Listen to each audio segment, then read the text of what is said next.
This is the Darren Green Show. What up? I'm Darren Green. And I'm Prince Derek Doll. And this is the Darren Green Show. If this is the first time you're hearing our voices, please hit that subscribe button on iTunes, YouTube, Google Play, and anywhere else you listen to podcasts. And also, you can listen to us on Castbox, for a nice interactive, you can comment on our episodes, and it's like it has a social media interface, and that's why I like it. And, they shouted us out, but they like my tweet. So shout out to Castbox. Yeah. And as always, follow me at TDGS Official on Twitter and Instagram. The link and all this information is in the description for wherever you're getting this podcast. And also send me a friendly donation to the show, child. My Cashapp is on there too, And where can they find you? Yes, donations. You can find me at the Derek Doll on Instagram, Twitter, and Snapchat. You can find me at Prince Derek Doll on Facebook. And we have a guest, James. What's up? Hello, I'm back. Hey. Back for another legendary show because we have to get into some things. Yes, Oh, we Lord. do. We have to get into some things. Let's talk about this little intro right now, child. So we went out for Halloween. Let's start there. Okay. Yeah, Halloween 2019 was a thing. It was a thing. It was a thing. I enjoyed it. We hung out for the first time.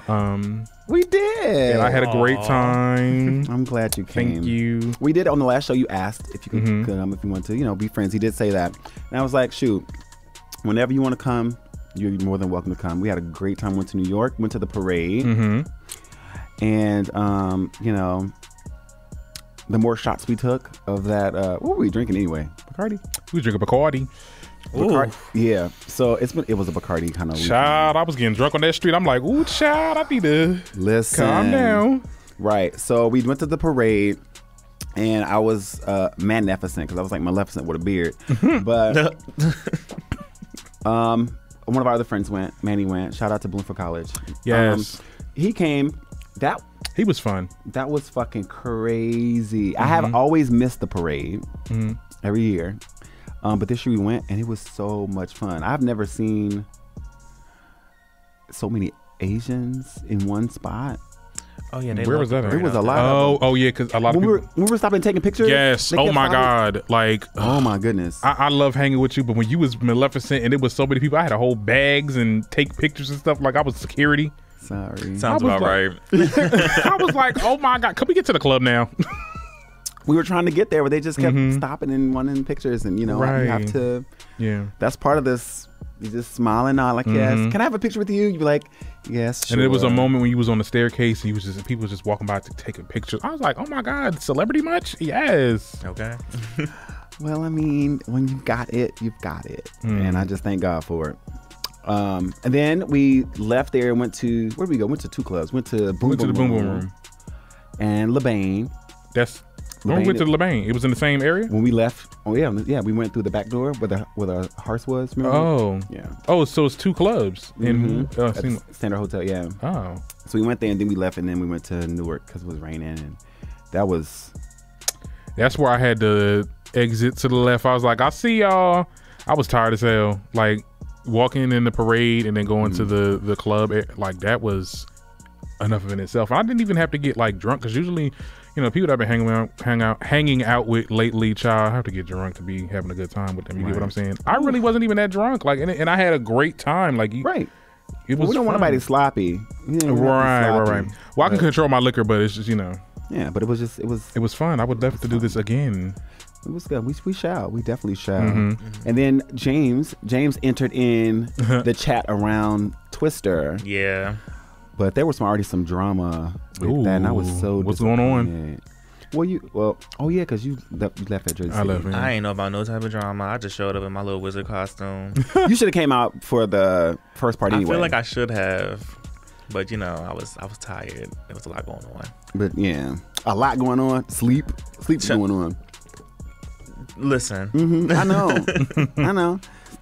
But yeah, apparently before we got there had been like some complaints happening at the door of the party because the promoter sent out a flyer that said it was free before I think 10, and it was $5 all night long. Now I just dropped my ring. I knew about the party, didn't know anything about the admission stuff like that. But I'm an ambassador for Twister Lounge, right. So it doesn't matter what the function is.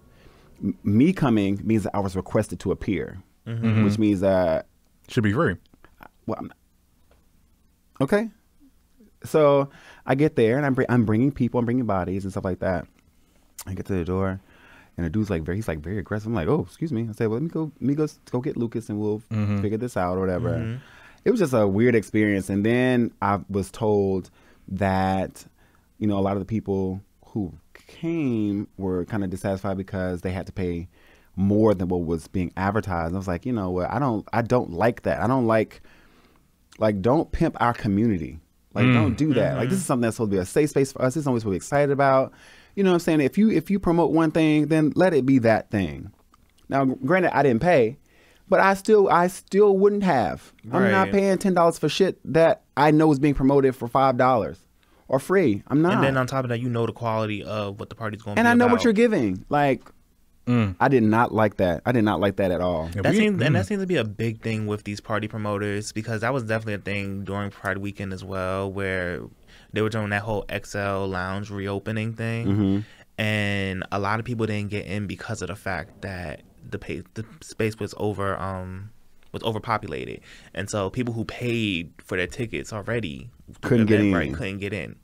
And then they were like, oh, well, we'll send you to this place over here where this ticket could be honored. And the place was like a fucking hole in the wall. So I hate that. I really hate that with these party promoters. And that's why I barely go out anymore, honestly. Wow. But we ended up having a great time. We did.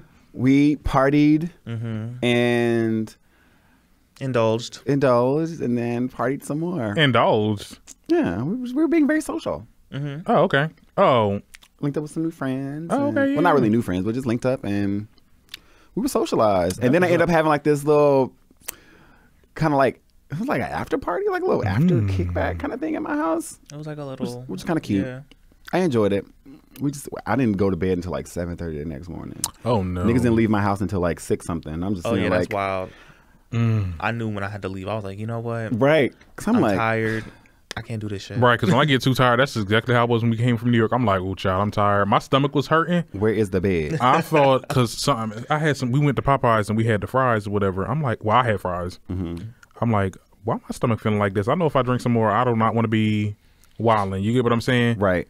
I got to the damn dorm, child, I had gas. I'm like, the fuck? I was like, well, damn, I could have. You could have just farted and kept partying with us. Yes. Because it was really because of my stomach. I was tired, but it was really because of my stomach. Like, I was like, oh, your stomach was acting up. Yes. I knew my ass was tired when, you start getting tired, you start scratching. Like, yeah. You started itching?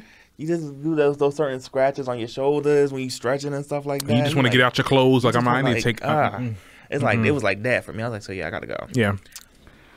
Yeah. So that was good. It was good. I needed that. And I needed that too.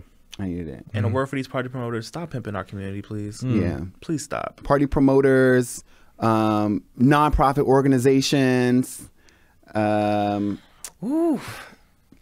that.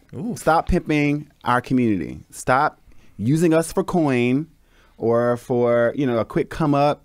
Or substance. Stop it. Service it. Like, seriously, like, stop pimping the gay community because they know we got coin. Because we set the trends. Yeah. We buy what we like. We make the parties.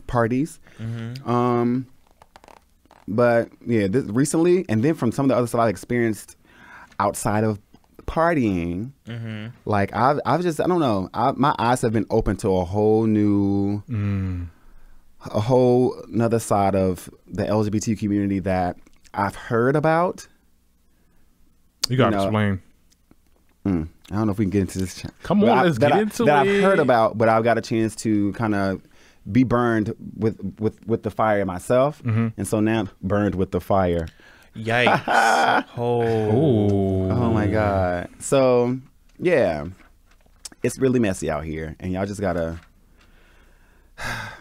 I pray for my people, and I always want to be in a position where I'm able to help my community, be a voice to the voiceless. And it's just so sad to see that there are people who we trust, or who get into certain places and positions and we trust them, and they take advantage. And is there people in our own communities? Because there's different strands of LGBT, which are black LGBT, white people, LGBT. It'd be your own people. Hey, Julian. Hey, Nia. Hey, Dominique. for those of you who are watching right now on Facebook Live, hi, I see you. Oh, I need to share that. But yeah, so I don't know. I'm sick of it. I'm sick and tired. I'm sick and tired and fired. Ooh. Bloop. Okay, that's segueing into what's going on. With what? With your, because I've heard. I'm sorry that this has happened. Yeah, it's okay. You heard the news. I heard the news. So what happened? Yeah, so I was released from my job last week. Over tears. Oh, I know. It's crazy. I feel like I would have cried had it been, something else. I was just really confused by it. I was like, wait, what? Mm-hmm. Well, my empathic ass took on the tears and started crying for everybody. I know, like everybody, right? It was sad. I really thought about my clients and what that change would mean to them. And when you're a person who seeks out mentorship, you're seeking out people who can help guide you in certain ways when you're trying to put pieces together in your life, and you build that relationship, you build that connection, and then something changes because everybody's looking for stability. You're looking for something that, and I deal with a lot of clients who have abandonment issues and things like that. And I never wanted to be or take on a role where I would re-traumatize them by disappearing on them for whatever reason, whether it was me quitting, whether it was me getting fired, or whether it was whatever the reason. So that's what I really thought about. But people are saying whatever they want to say about the situation. The truth is, it was a lot. It was a lot of nothing. But people knew what they needed to do to get me where they needed me to be, and I pray for them.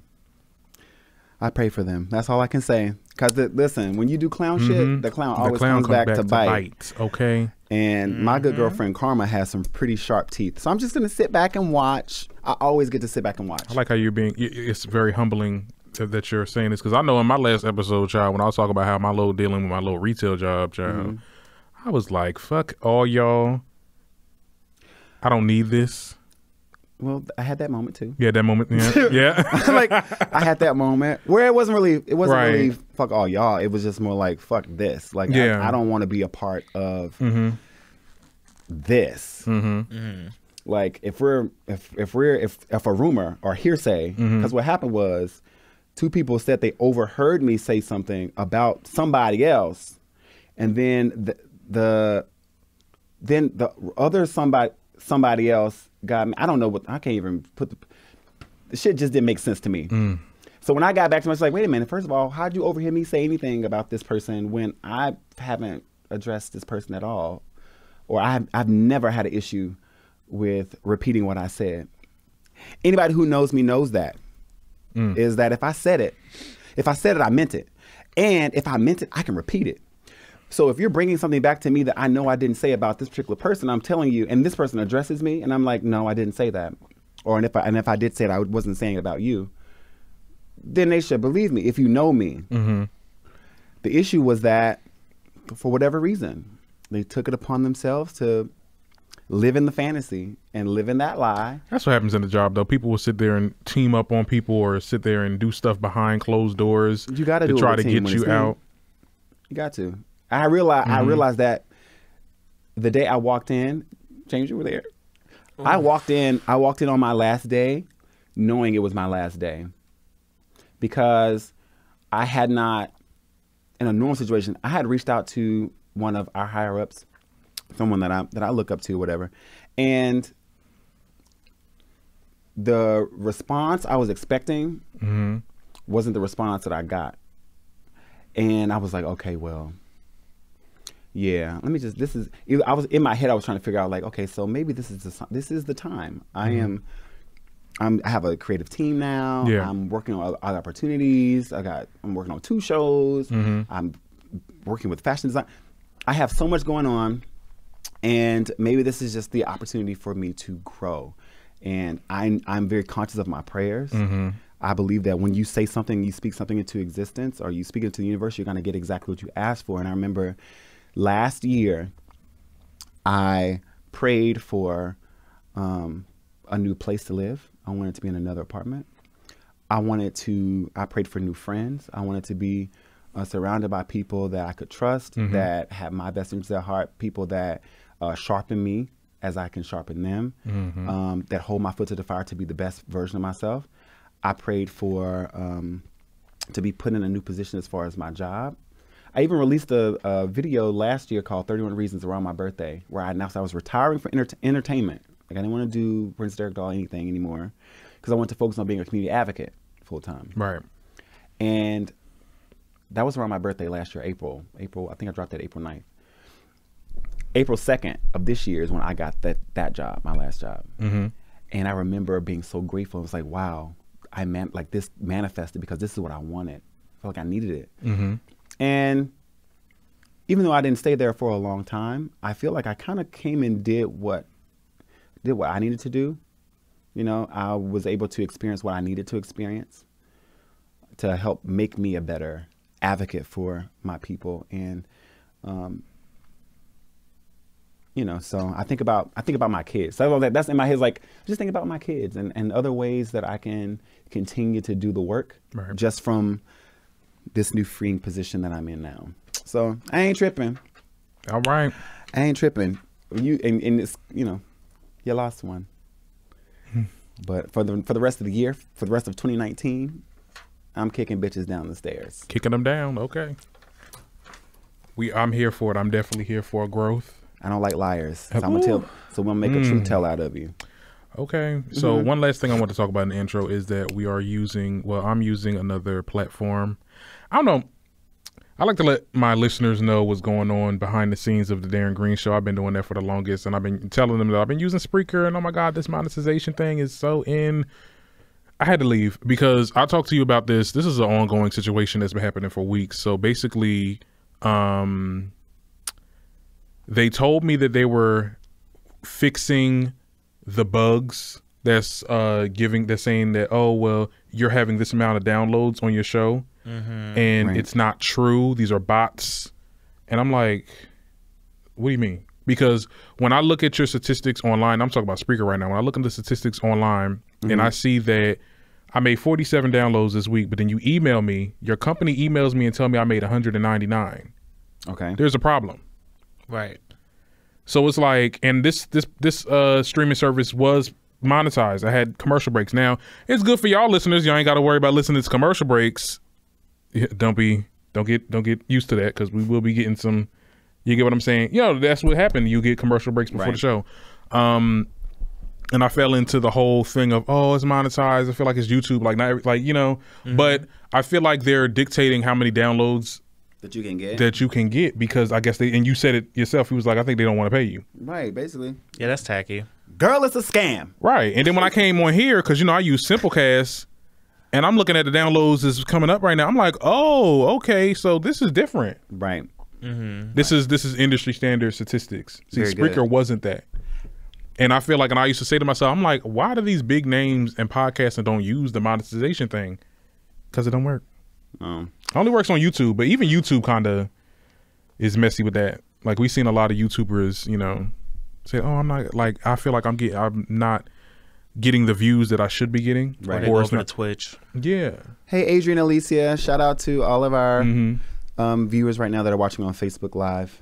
So we're on Simplecast. We're on Simplecast now. I think this is good. So we'll make sure that I'll post the new link. I'm going to post that. Yeah, and oh my God, the landing page is so much better than Spreaker. Like, it's like a nice little black background. It has our face on it, has our cover art on it, and where you can stream it at. That is tdgs.simplecast.com. Okay, I'm about to post that right now. Yeah. So you guys make sure that you go download and listen to some of our older shows. Yeah. Share it. Share the link.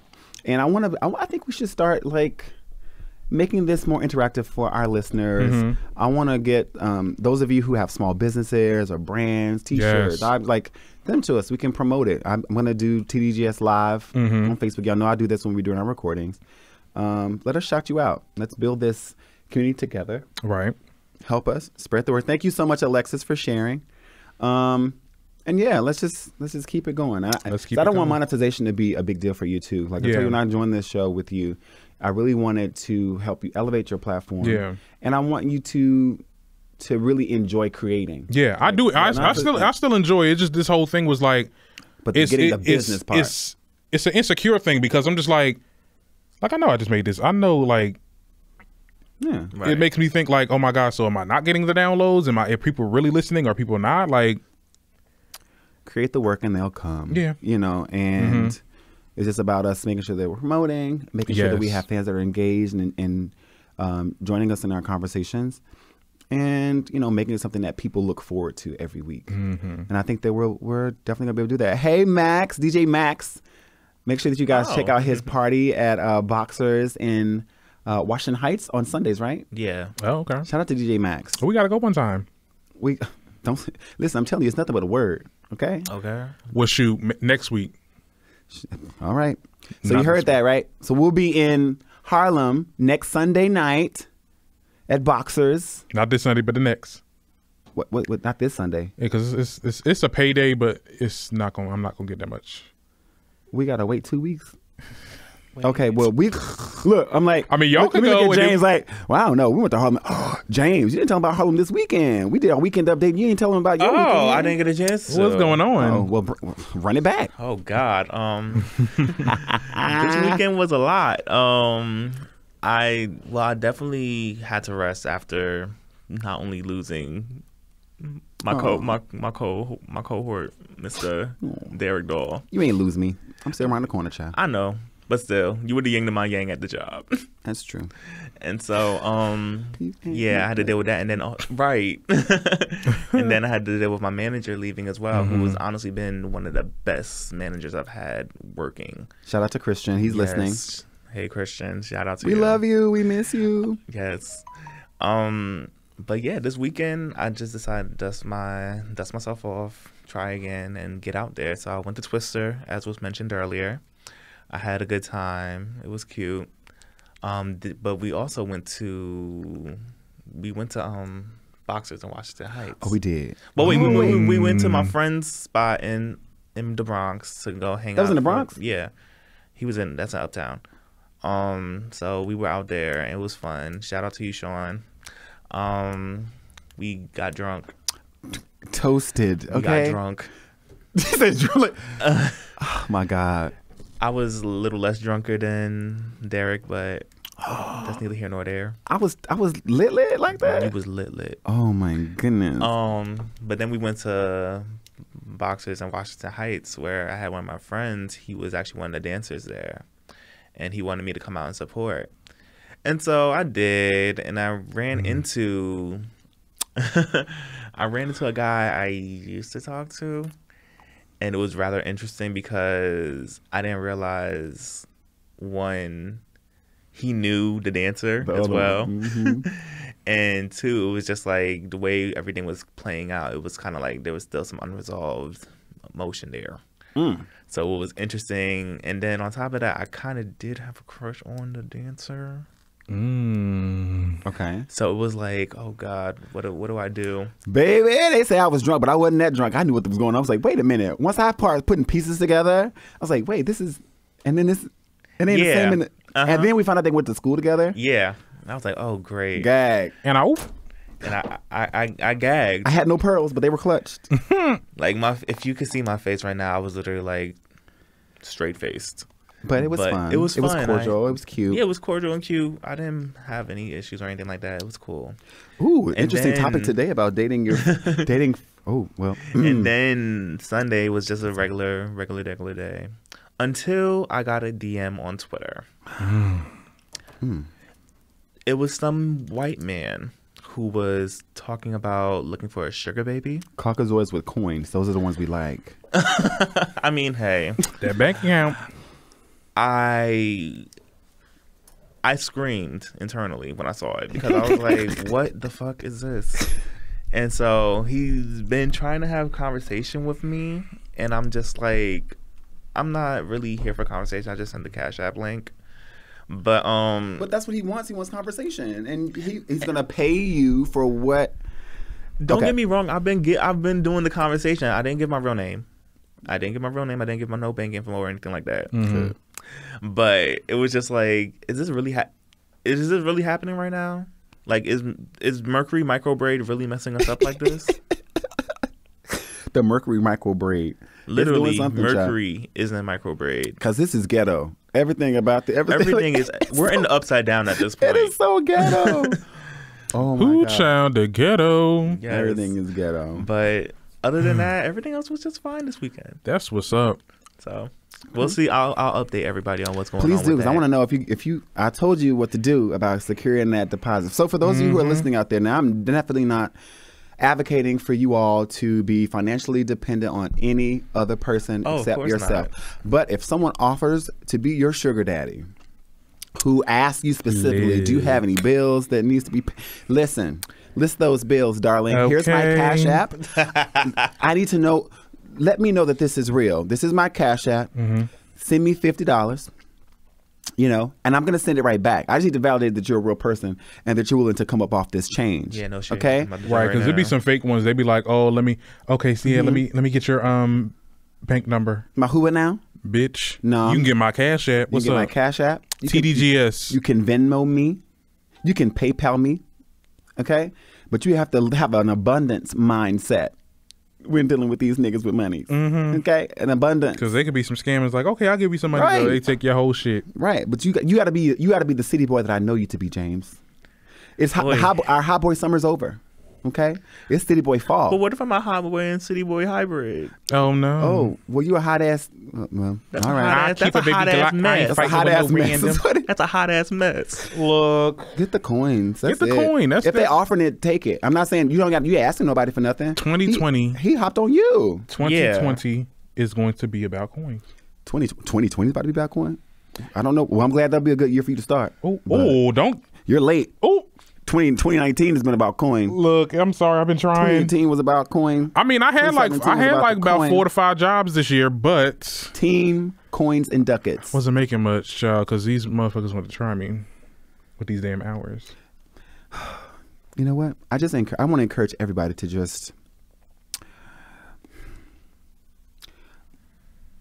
don't be rigid, be flexible, and understand and know that there is so much out there in this world for you, and to not operate out of a place of lack. I feel like 2 years ago or last year, I felt like I was so stuck because I feel like I could only do one thing. It's how I got to get my money. I have to depend on this to get my money and all this kind of stuff. Like, but I know for a fact that's not true. I've been able to live long enough to witness that you will attract everything that you need, and everything that you speak and profess over yourself and you believe, you're going to have the opportunity in this lifetime to experience it. So just start manifesting those different streams of income. Start diligently being aware of when those opportunities present themselves. Yeah. And it may be just one thing. It may not be a new job that you have to go to every day. Yeah. It may not be something that you have to sit at your computer and do 4 hours a week. It could be this one opportunity could feed you for the next 3 months. And one it's other happened. thing, I've seen it. And don't give up. And don't what? Don't give up. Don't give up. And that's a good old segue to this hot topics now. Oh, shall we? Don't give up and don't give in. Don't give up. So I'm guessing we're moving to hot topics. We're going to talk about summer walking out. Summer is walking out. You said summer walking out. Honey, let me get on live with this. Let me get on my live with this, child. That's what they saying. Summer is walking out. So Summer Walker said that she is done with the music industry. She's still going to do a tour. She's going to finish the tour. She's on tour. I'm not sure. But she's going to do that. But then she's done with music. She's done with interviews and all that good stuff. Right. Right. So she doesn't like being famous. That's not. See, and a lot of people. I'm about to get on live with this. I'm about to get on my dang live one because I know there was a couple people coming at me on Facebook. So we got to get on live. Okay. That's not the thing. I don't think it was because of fame. I think she said the music industry, so that's what it is. She doesn't like how things are being ran in the music in the business. Okay. I understand that. And I want to say it's because of the whole. Let's talk about the whole bath thing. The whole bath. Well, she said that her and her bowl, her little bowl, her bathing bowl. Yes. Oh shit. She had a lot of public scrutiny because of that. A lot of people saying, "Oh, but you don't take showers. You dirty this and the third." I think she clarified that and said that she does take showers, but she just prefers taking baths. Yeah. Which I mean, it's to each their own. And then on why top y'all of that, care? and then on top of that, well, it's trolls. People do hold it's baths. trolls.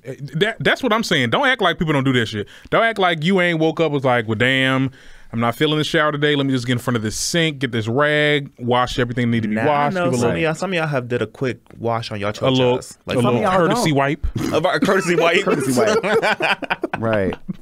Like, don't act like y'all never did that before. Now, I didn't fault her for that. Like, and I get, you're gonna get that public scrutiny when you're a celebrity, right? Mm-hmm. So I guess people, and we've seen this with Cardi B sometimes too, where it's like, the fame got to her and now people are talking about her, and she doesn't give up, which that's cool. But Summer Walker, like, my thing is, there's so many people that want to be in your spot. You get what I'm saying? There's so many people that want that, and you just gave it up. What spot are you talking about? The spot. Okay, she don't act like she wasn't. She was anticipated to be like, oh my gosh, she's this new force in she's R&B.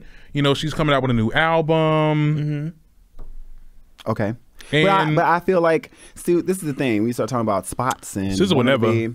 Oh, okay. So now it's clear that you do. Shout out to Jersey's finest, SZA. Right. Shout out to Jersey's finest. Yes. I met her dad. She's I love good. SZA. And I saw her perform at Afropunk 2017. Mm-hmm. She's different. So yeah, I live. When it comes to Summer Walker is a great writer, and she's very talented, but she's also a very spiritual person. Mm-hmm. And I think that when you are very clear of yourself and your energy and how you want to manage and maintain that, right. When you're coming into an industry that literally manipulates the reality to fit a brand plan or focusing on the bottom line, how can we really kind of just make the most or maximize the experience of whatever project you're doing. Mm-hmm. Summer did not expect to have a #1 album. She didn't expect that her first project was gonna go #1. Right. And what's required of a person who now is rushed into the forefront, you have to deal with a lot of social commentary that you may not be used to. Now, even if you're on Instagram or you're on Facebook and you deal with, you kind of build that community based off of your friends, and then people kind of start trickling over to you once they realize that, oh, this is a movement, or this girl has something, or this person has blah, blah, blah. But when you wake up in the morning and you're thinking about balancing your energy, you're doing yoga and you're doing X, Y, and Z, you don't want to sit in a meeting where somebody's telling you about negative comments or where they don't like that you do X, Y, and Z, or we need to figure out how to curb this, or you overshared this information because now people are going to use that against you and it affects your image. You're not thinking about image when you're making music. Yeah. You're not thinking about that stuff. You want to create music. You want to take that poetry that's inside of you, put it to sound. Okay. So people can relate to it. And I just feel like she doesn't like living in LA. I think my friend Anya said that as well. LA is a fake ass place, and you have to be really you have to be really good at label is she under? Pretending. Who is she with? Because that can be a whole thing in itself. I don't know. Let me research. I'll look. Summer Walker's label. But some people just don't like the business of But you had to understand that's how it was gonna go. No, you don't. Like, are we in this? We're in 2019 and we're still, shady shit ain't happening in the music industry. Well, yeah, but you don't have to. It's not unbeknownst for people to be like, I don't want to be a part of that. Once you experience it, you can hear about it all you want to. But when you're in that seat, or when you're experiencing it, just like with you, she signed under Interscope. The imprint is Love Renaissance. Oh, okay. Oh, I've never heard of that. That's the same label with London on the track, right? Yeah, that's her boyfriend. Okay. Okay, so that's a smaller label. It's a smaller label, but I mean, they should be a little bit. Cut her some slack. It's not like the big ones that be saying, "Oh, this person said this." You can't cut her slack. I just think I don't know. I don't know. I feel like these, and I said this. Okay, so I put on Facebook that here's the door. You get what I'm saying? Here's the door. I'm tired of these little young ass artists. Mm-hmm. They come into the spot. You get what I'm saying? And then it's not what they expect, or this person said this about me, or I'm getting trolled. And I'm just like, is it? I mean, because I don't know. Maybe I'm just a different person. Because if I was in there and I was getting public scrutiny, you get what I'm saying? Child, I just was getting trolled on Facebook the other day, child, and I kept it moving. I'm not saying I'm quitting podcasting because, oh my God, so many people said some negative shit about. People is going to say negative shit about you because you're a celebrity. You have to understand that is what comes with the damn job. But I also don't think it's just public commentary because people praised her album and praised her work. Yeah. I think that it has to do with the industry and how things work. You know, there's the music industry is a very shady place. It's very political. There's a lot of the world is shady.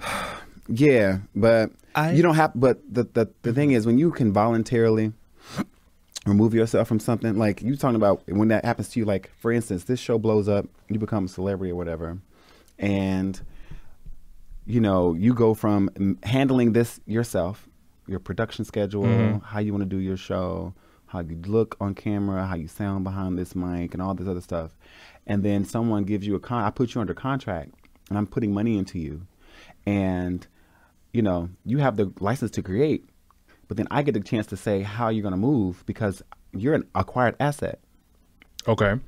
So, you know, it's the Darren Green Show, but it's powered by me. So this is how we're going to do it. And this is the person that you have to do this with. And I need you to collab with this person.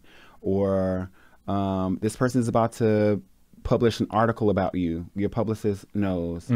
This is how we're framing the narrative. Some people get into the business like, okay, well, that's how the business goes and I can handle it. I can do that. There are some people who will be like, I don't like this. I don't like being controlled. So it depends on the person. Yeah. And it's okay. Now, once you sign that contract and you stuck legally, sometimes it's hard to get out of. Yeah. But for people like Summer Walker, Summer can go completely independent and just keep giving us great music whenever she wants to.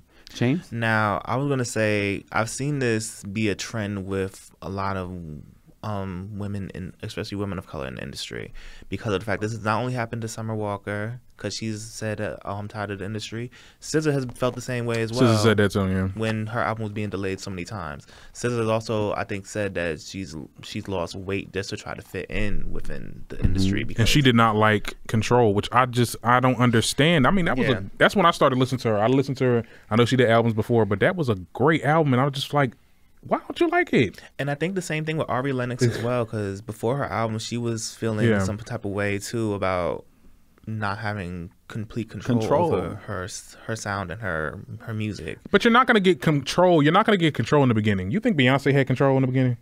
And now she's doing whatever she wants. Beyonce had someone that was negotiating control for her. All right, but it wasn't her control. Were you talking about her father? He was negotiating things for her best interest. That was his job. Was that her best interest? Did she feel like are you sure that's just what she wanted to do? He left his 6-figure job because his daughter said, I want to do what Michael Jackson is doing. Okay. And he said, okay. But what I'm saying is Beyonce didn't have 100% control over what she did. I think that any person has 100% control over what you do.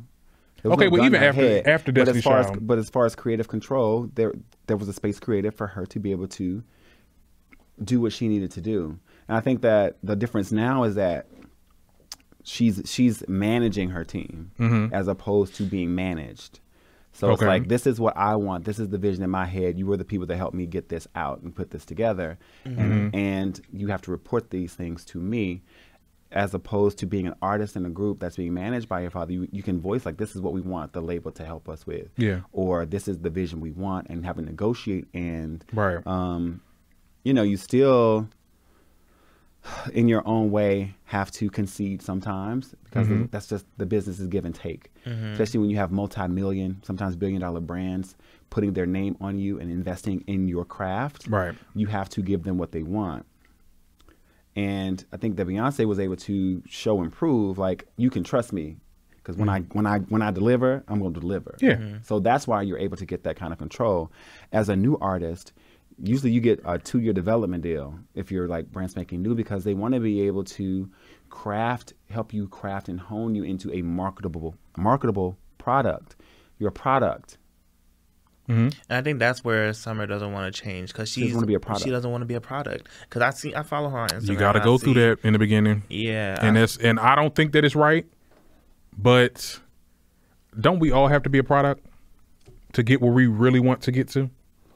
I mean, I'm a product, but I'm a product of my own design. You know, because I have to go to school, and I have to get all this. I have to get all this experience. I have to do the internship, and I have to get the degree so that I can get to a job, and then one day hopefully own the bitch. own the business you work for, or just you can own your own. Or on your own. Yeah.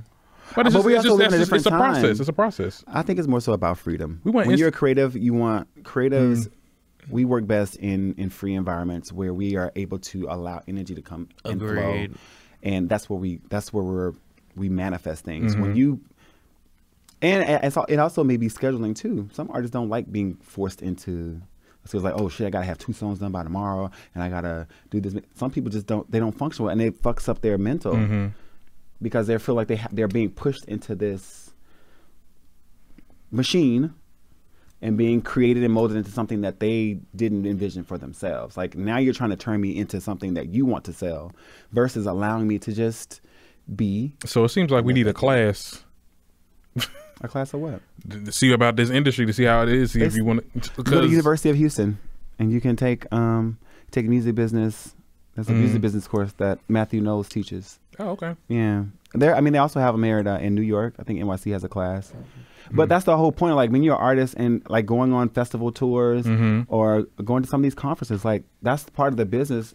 You go to these conferences so you can actually sit and they can tell you how this works. Like they'll have a whole panel. You can be able to find mentorship, and they'll say, listen, when you come in and you're fresh and you're new, the first thing labor's looking for is, okay, if I put $100,000 in this person's hand, how are they going to take this $100,000 and turn it to $1 million so I can get my $100,000 back? Right. And they can give me my interest back so I can pour into their next project, because the goal is for them to make money. The goal is for you to make music that people want to hear over and over and over again. The goal is for you to create a show or a production so that people want to see you when you visit their town. And you want to be able to start making things that are going to make money in perpetuity. Right. So if I come and I drop an album, I'm going to do a tour. I'm going to tour the work. I'm going to record it. I'm going to produce it. I'm going to make it available for you to consume it. I'm going to sell tickets. I'm going to make more money. I'm going to get more sponsors and vendors to add to the production quality, so that when I say, oh, I'm going to be doing a world tour, you already have seen what I can produce. I need this amount of money so I can pay my dancers, so I can pay lights, sound, and that's the business. Yeah, but you also have to be able to, you have to be willing to make certain sacrifices for that, because there may be a day you walk in and be like, you know what, actually, I don't even like your hair right now. We need to change something else, because we have another project or another opportunity that's coming up for you. And we have to think about how your brand meshes. Yeah. Or like when Beyonce did her pixie cut. And it was like, oh my gosh, she cut her hair. It was a wig, but you know what I'm saying is like, but she was preparing for a role that required her to have short hair. So you have to get your brand. You have to get your branding. And now look at her now. She can do literally whatever she wants. Drop music whenever she wants. Yeah. Because she's proven that she can do it. She's mastered her craft. Even Nicki. I mean, Nicki, she does whatever she wants in her stuff. She's not always with the crazy, outlandish. Yeah, it's the art of mastering your craft, and I think that people forget that musicians who aren't in the music industry but are performing artists who do it independently and solo, like they have to do this stuff on their own. You know, but when you are an artist and you decide that you want to be backed by a major label, or you want to be backed by somebody else's money, sometimes you just have to do what the money says you got to do, because that's in that black and white. It's a cold world. I want us all to do what we want to do, but it's just hard. It's hard out here in these streets. But anyway, we're going way over the time, child. We are. You keep saying we're going over the time. We only been talking for 40 minutes. We good. We good. They here until we ain't here. All right. Because y'all love us, right? Exactly. Y'all ain't doing nothing. Y'all about to eat dinner, washing dishes, doing homework. Listen to us in the car, honey. Yes. Absolutely. But so Summer Walker says she's walking out, and if she decides to go, we will wait for her next project. She's not gonna quit music, but she says she doesn't like the industry stuff. So we'll just have to wait and see. Maybe this is all we know. This could be a ploy to get her ticket sales up, because she does on tour, and this is her first and last tour. And she just delivered this #1 album. Like, people are going to go and see that because you want to be a part of that story. Sorry to they fans, child, because I know y'all going to be waiting. These new artists, child, they come out with one album trend, and then you don't never hear from them years. I'm like, child, I couldn't, child. I'd be like, you know what? I'd be like, Nicki, bitch, if you don't put out music.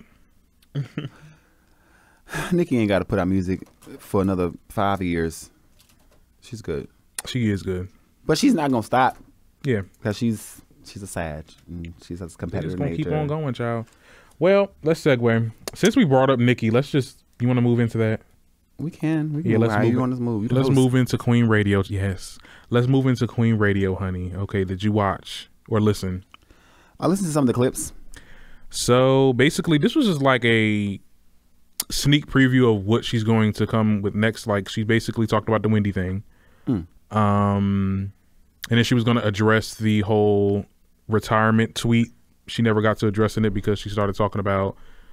She got real religious, honey, in the first part of the show, and I'm like, okay, girl, yeah, I hear you. She got Tasha Cobbs on there, promoting her music and stuff like that, and then she started talking about Wendy now. Okay. Here's a little snippet of it. Now, in your life, look at what age you are. You sat up there being vicious all this time and paid for that man's mistress for all these years. Child. You paid for her shopping sprees. You paid for her hotels. You probably even paid for her GYN bills, bitch. You paid to have that baby delivered, ho. How you doing? I want to know what you was doing when that motherfucker dick was knee-deep in that pussy. Because I don't want to imagine you without that wig on your head. And that's why he ran. That's why. That's why. And I was one of those black women supporting you when that came out. I was one of those people saying, forget what she said about me in the past. Let's all surround her and now support and uplift her. And we won't talk about you wannabe Queen Radios who dying to get my attention, who dying to get me to say y'all name. Y'all know y'all will never get said because y'all are peasants. I just feel like, and Wendy didn't respond. And she shouldn't. I watched her show this morning. She shouldn't? Yeah, she shouldn't. Because I feel like it would be too personal, right? Like, it's like, it'll be too personal. Yeah. And then on top of that, and y'all know, yeah. It can get ugly real quick. And Nikki don't let up. You know, she just keeps it going. Yeah. So Wendy just sit then there and sip your tea. And then on top of that, Wendy's in a different phase of her life right now. yeah. With a lot of things, so Different phase. You're so PC. And You're so nice. I'm just trying to give her the benefit of the doubt. She's had a rough year. She fainted on TV last year. They said she was going to faint again after this Queen Radio episode. I'm like, ooh. Doom. Our first chorus. Oh my goodness. That's sad. No, we're not laughing at I'm we ain't gonna laugh at you. Our first caress. Yeah, she's in a weird I never space. thought the day Nicki will respond to Wendy, because let's be real, Wendy has been talking about Nicki Minaj for years. For years. It was after she interviewed her, that's when her and Kim started beefing, and then that's when she made that statement. Oh, well, Nicki, you'll thank Kim later when another person is going to come out and... Girl... And from there, she's been talking about Nicki the entire time. And then now she brought up this. I guess that struck a nerve with Nicki. Well, I mean, every time they bring up Nicki and they bring up Zoo, they always have to mention that he is a former convict. You know? Yeah. And I just don't. First of all, I just feel like, why is it necessary? I mean, you only do that for clout. You only do that just to get the ratings, Just to get the ratings. Get a reaction out of people by reminding them, like, Tupac has a record. Yeah. But when you mention him, you don't mention it. You see what I'm saying? Like, so what was the point? Like, using his record as a negative swipe towards Nicki. It's like, and I feel like this is the new stuff that people are using, because before him, it was her brother. Like, if you can't. And now they're piecing the two together, which really pisses me off. Like, if you can't come for Nicki, like, why are you using people around her as a way to kind of slight her? It's very tacky. From what I'm I can agree it's very tacky. I could also see it from the fact that it kind of puts it in a, like, this is what you support type thing. I'm not taking any sides or anything like that. I'm just looking at it from a person who really honestly doesn't give a fuck about the beefs. I'm just like, I look at from what's right is right, what's wrong is wrong. And I just feel like it wouldn't have mattered whatever his charge was. He could have went to jail for 5 years for stealing the fucking car. And every time that they mention her name, it'll be like, oh, you know, she's with the car thief. Hide your purse. Like, it would have been. Oh, if that's like, the case, then yeah, that's what I'm talking about. I don't care about his. I'm like, and I think it's also about we're in an area or an era now where people are talking about prison reform and second chances. Y'all preaching this shit, but at the same time, you come out of your face and you always want to bring up other people's past charges after they've served their time. Yeah. Like, mind your business. I mean, I get Wendy's messy. Wendy's the gossip queen. And I like how Nikki put that. Gossip. I like when she put it on Queen Radio. She was like, you know, you can do the news, but when you do it with malice, right? That's when it starts to get real. Because it was unnecessary. It was unnecessary. It's unnecessary. You're beating the dead damn horse. I don't know. Because the story wasn't about him. That's why I feel like it struck a nerve. Like, wait a minute, this story's not even about. It could have been anybody that Nicki Minaj married. And then the whole ring thing, you know what's going on in that man's bank account. I won't speak on it because, let me tell you something, the people that's speaking about that are poor. Poor, single, ain't got no man child. And one thing that Nikki said on the show. Okay, I'm listening. That's scary. One thing that Nikki said on the show, people over here talking about, oh, she paid for the ring. The same people, they boyfriends over here driving somewhere else. Driving your car to go cheat on you. All right. And then when they come back, you're sucking their dick. That's exactly what she said. Yeah. And I hollered. Because it's factual. No, I hollered at the point where she was like, you probably, the part when Wendy was like, you probably paid for this bitch gynecology, you paid for this girl house, you paid for this girl child to be born, bitch. I'm like, damn, Wendy. Yeah. I was dead. And well, there's going to be another Queen Radio episode, and it's going to have T.S. Madison and Tasha K. I don't know if you, for those who don't know, Tasha K is a YouTuber that talks, honey. She be having a team. It's gonna be messy. It's gonna be a messy ass show, and I'm here for it. And you know, I love Wendy. You know, I'm a fan of hers. She's a role model of mine. But I'm sorry, you're wrong. You're wrong on this one. You are dead wrong. She's wrong. But I'm glad that she decided not to respond. You know, there's nothing to gain. I mean, it would have been good TV. But yeah, but there'd be nothing to gain from becoming another black woman in a celebrity beef with Nicki Minaj. Like, goddamn. Like, I'm like seriously, like, please just sit there and eat your food. Leave this woman alone. She should have sat there and ate her fucking food. Yeah, just sit there. Leave this lady alone. This lady's not thinking about you. Congratulations to Nicki Minaj for winning Best Hip Hop Artist for the MTV EMAs this year. She set history with this award. She is the most winningest artist for that particular category, having won it 5 times. She's the only female rapper. Shout out to the International Barbs. Right. For voting. Thank y'all for voting. So we'll wrap up with Nicki on a positive note. Even though this whole hate train left the station and people are still bringing up old shit, kind of like Remy Ma, and we'll get into that. Yep. Nicki is still winning and she's thriving. And the only thing I want for Nicki at this point, girl, just go be happy. Like, stop. These people have to troll you to remain relevant, to get their rate. Like, they have to. Because who else you going to talk about? We can't talk about Beyonce. She ain't doing nothing right now.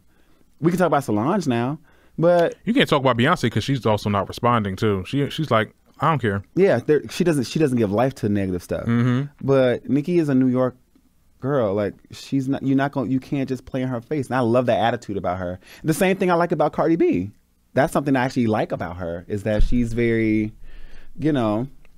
It's something with the New York women child. She is, but I do like that she has no problem. Like, stop playing with me. I love it. But like my chemistry teacher once told us, too much of anything is bad for you. That's true.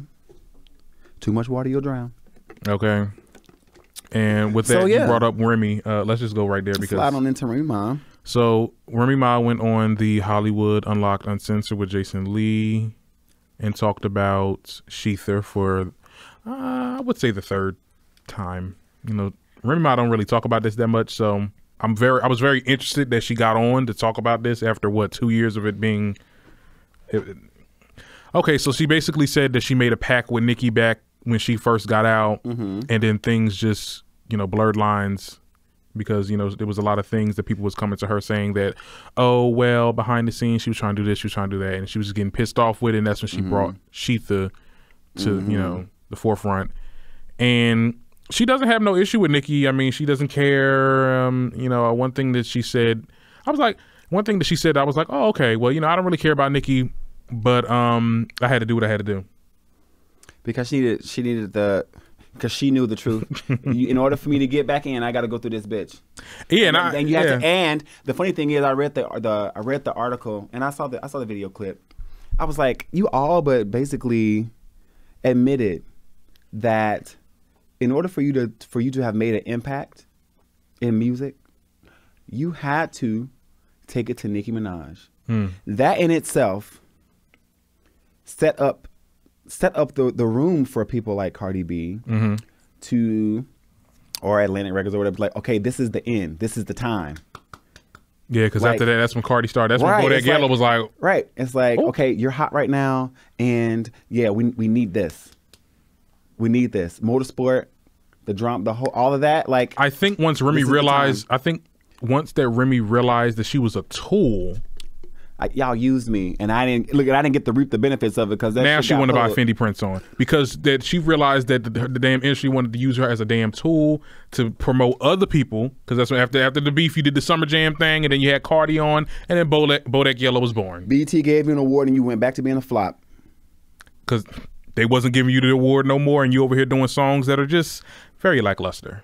Very 1994. So of course now you're agreeing with stuff on State of the Culture and saying, you know, you're on Nicki's side with the BT thing, and that's why I was like, oh, I respect you now, girl, because now you know you can't beat them, join them, right? Right. But I just think that because they had a relationship before, and even her interview, she said, you know, when I got out, Nicki reached out to her and said, you know that whatever you say, they're going to say that you're coming for me. Whatever I say, they're going to say that that I'm coming for you, and we shouldn't let any of that get to us. Right. But Remy took it upon herself because of what she heard. This is the part that pisses me off. But hearsay. I'm so sick of hearsay. Off of what you heard was happening to other people. People that you trust. This is what she's doing. Why is she doing that? So you took it upon yourself. Yeah. You inserted yourself and created beef and ended up with the chicken. And now you're buying Fendi prints on, playing Sheether in the background. Because she said she was going to do this. She was like, yeah, I'll buy some Fendi prints on, but I'll play Sheether in the background. That's fine. You gonna have to be the one to play it because it can't get played nowhere else. It can't get played nowhere else. We're going to stream that. You going to play it on your... Period. On your MP3 player? Because you ain't put that... When you do clown shit, the clown does what? The clown comes back to bite. Comes back to bite. It does. I'm just like, girl... I just want them to leave her alone, y'all. Just leave her alone. Go support your fave because your fave flopped. Your faves are flopping. Where they music at? Shout out to Doja Cat. Doja Cat about to drop an album, and we think that Nicki's going to be in it because she has like a featured list, and it has one name blurred out. And we know who it is. And you zoom in, it kind of look like Nicki Minaj. We already know. And the name of the album is Hot Pink. Have you seen the cover? Come on, Doja. I love it. She better bring it. So it's coming out, I think Thursday, or maybe Thursday night, midnight. I can't Friday. wait. Her the new single Candy just dropped. Was it Candy? Is that the new one, James? Candy. Where have you been? The hell you doing? Right. Oh, sorry. I want to just be on social media. Unless you getting that cash from that old man. Hello. We need you. I wish, but what about Candy? About Candy, not Candy. What? I'm talking about Candy. We talking about Doja Cat song. Have you heard I didn't hear the new one. I've heard Rules. I like that one. But don't play with my emotions. Don't. Right. Yeah, I've heard Rules. I've heard Bottom Bitch as well. Ooh. Because Bottom Bitch is something kind of different and out there. And I'm like, okay, I fucks with it. She's like that. I like Doja Cat though. I really like Doja Cat and her sound. Her sound is very quirky. It's very something that we really need within the music industry. Yes. And I like the quirkiness. It's kind of like it kind of reminded me of Nicki's quirky age because she was the whole Pink Friday, Roman Reloaded, that whole era. That was my favorite album from Nicki ever, like because it was the wigs and then the crazy verses and the features that she did, like Out of My Mind with B.O.B. That was one of my favorite verses when she was like going crazy. Like that's what I miss, and I feel like Doja Cat is bringing that. I feel like all of these girls bring a separate piece of the pink print, which is not a bad thing because Nicki is not. She's not giving it like she used to. She's saying, "I'm doing what I want now." Okay, she deserves that. So we need these other girls to do. We need a Roman type character. I feel like, can you imagine Roman, and like Doja has her own British accent thing going on.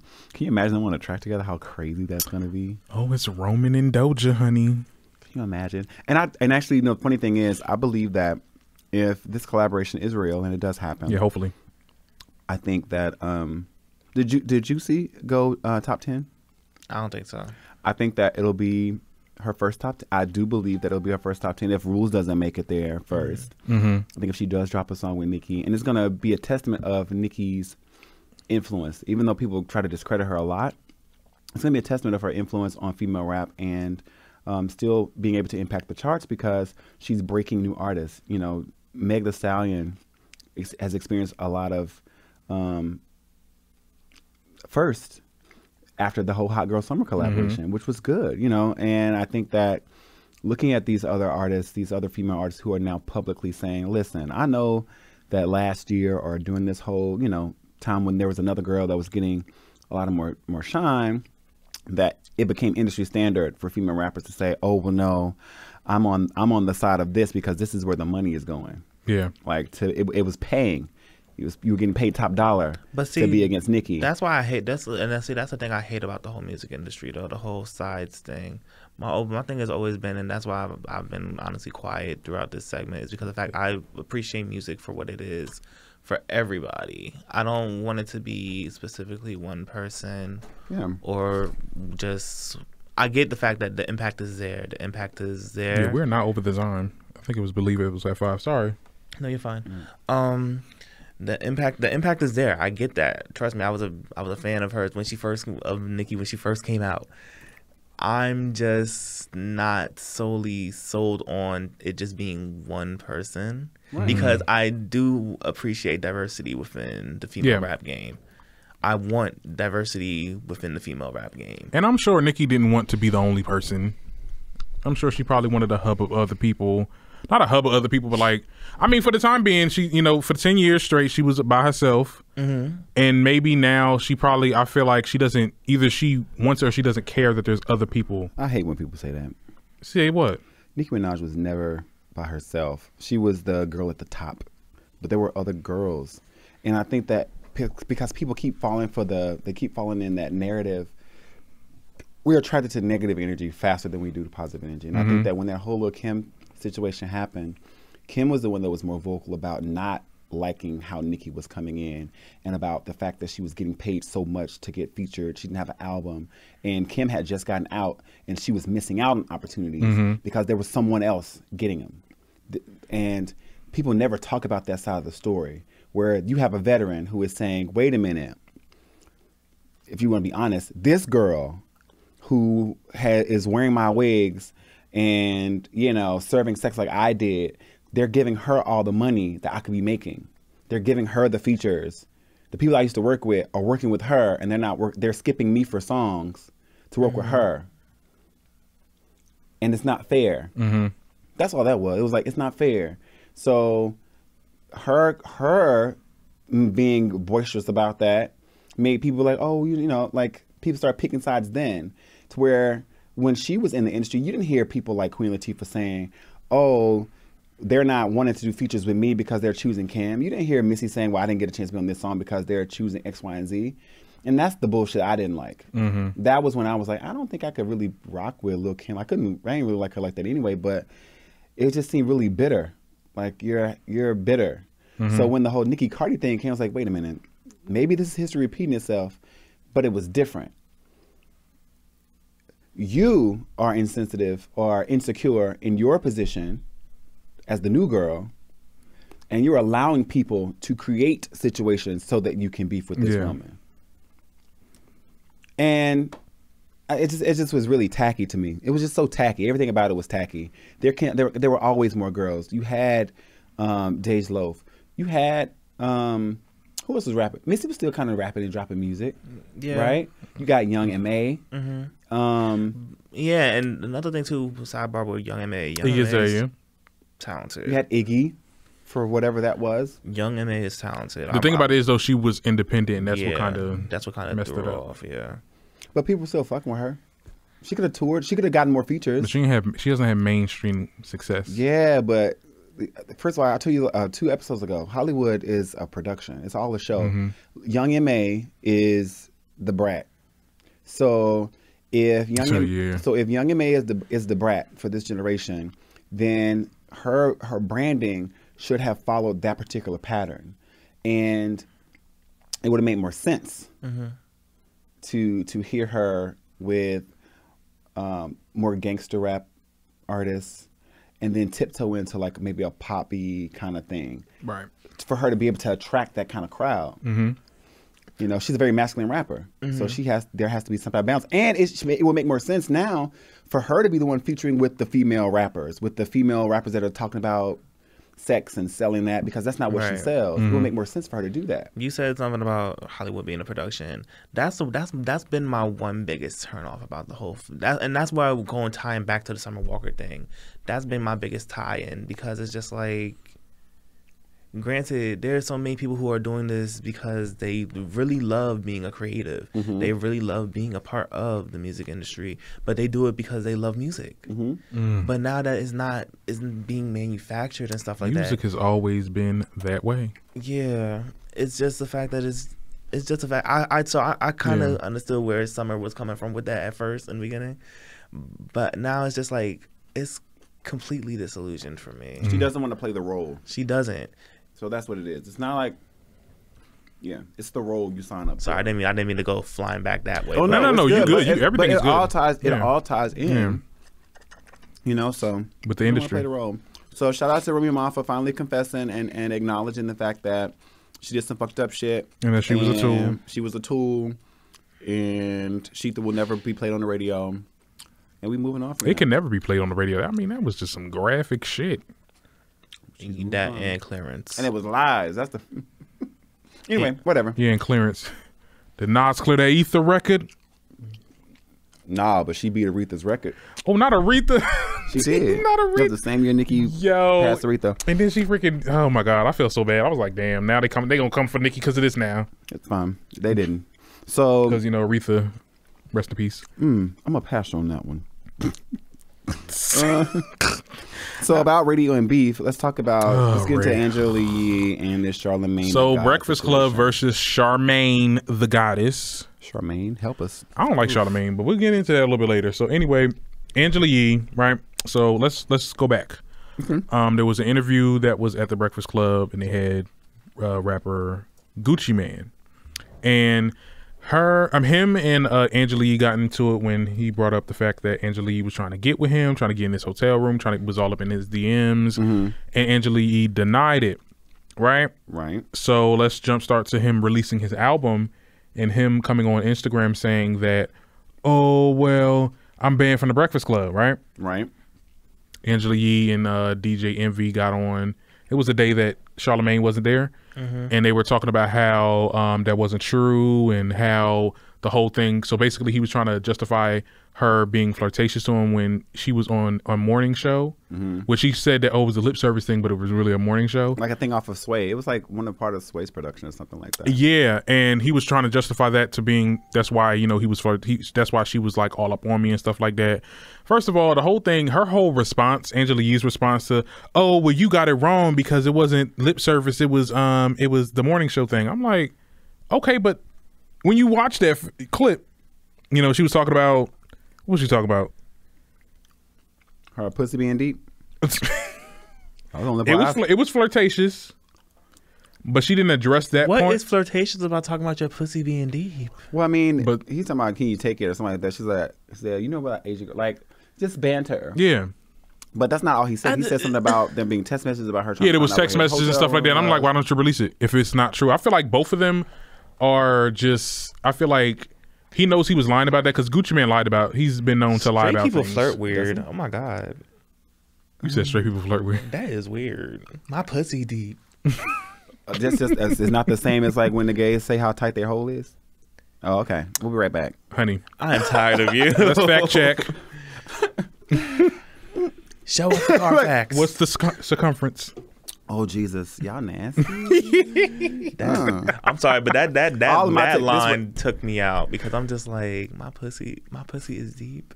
They say, what they say about Asian girls? He's like, what that is? Why? He's like, it's deep. It's like, oh, Well, okay, it was flirtatious. I don't think that she was all up in his DMs or trying to get into the hotel room. Well, we don't know. It's hearsay. It ain't my business. It ain't my pussy. But my thing that's taking me away from believing Gucci Man is because he's been known for lying. Yeah, he got on Twitter talking about how I had a threesome with Nicki Minaj, or I had sex with this person, I had sex with that person, and then he came back and was like, okay, I lied about it. So I don't believe that it's true, but he's not going to try to sit there. He knows he's wrong, but he's not. He has so much pride because Angela Yee was denying. You know he's lying. I know he's lying though. You know he's lying. Why don't? Well, you don't believe him. I don't believe him. You don't know that he's lying. There's only one way that you would know that he's lying is if I was there. If you were there, and if you have the. Well, you know, because of his past of behavior, lying, you do not believe him. All right. He lied more than twice. Tank. He lied more than twice. Well.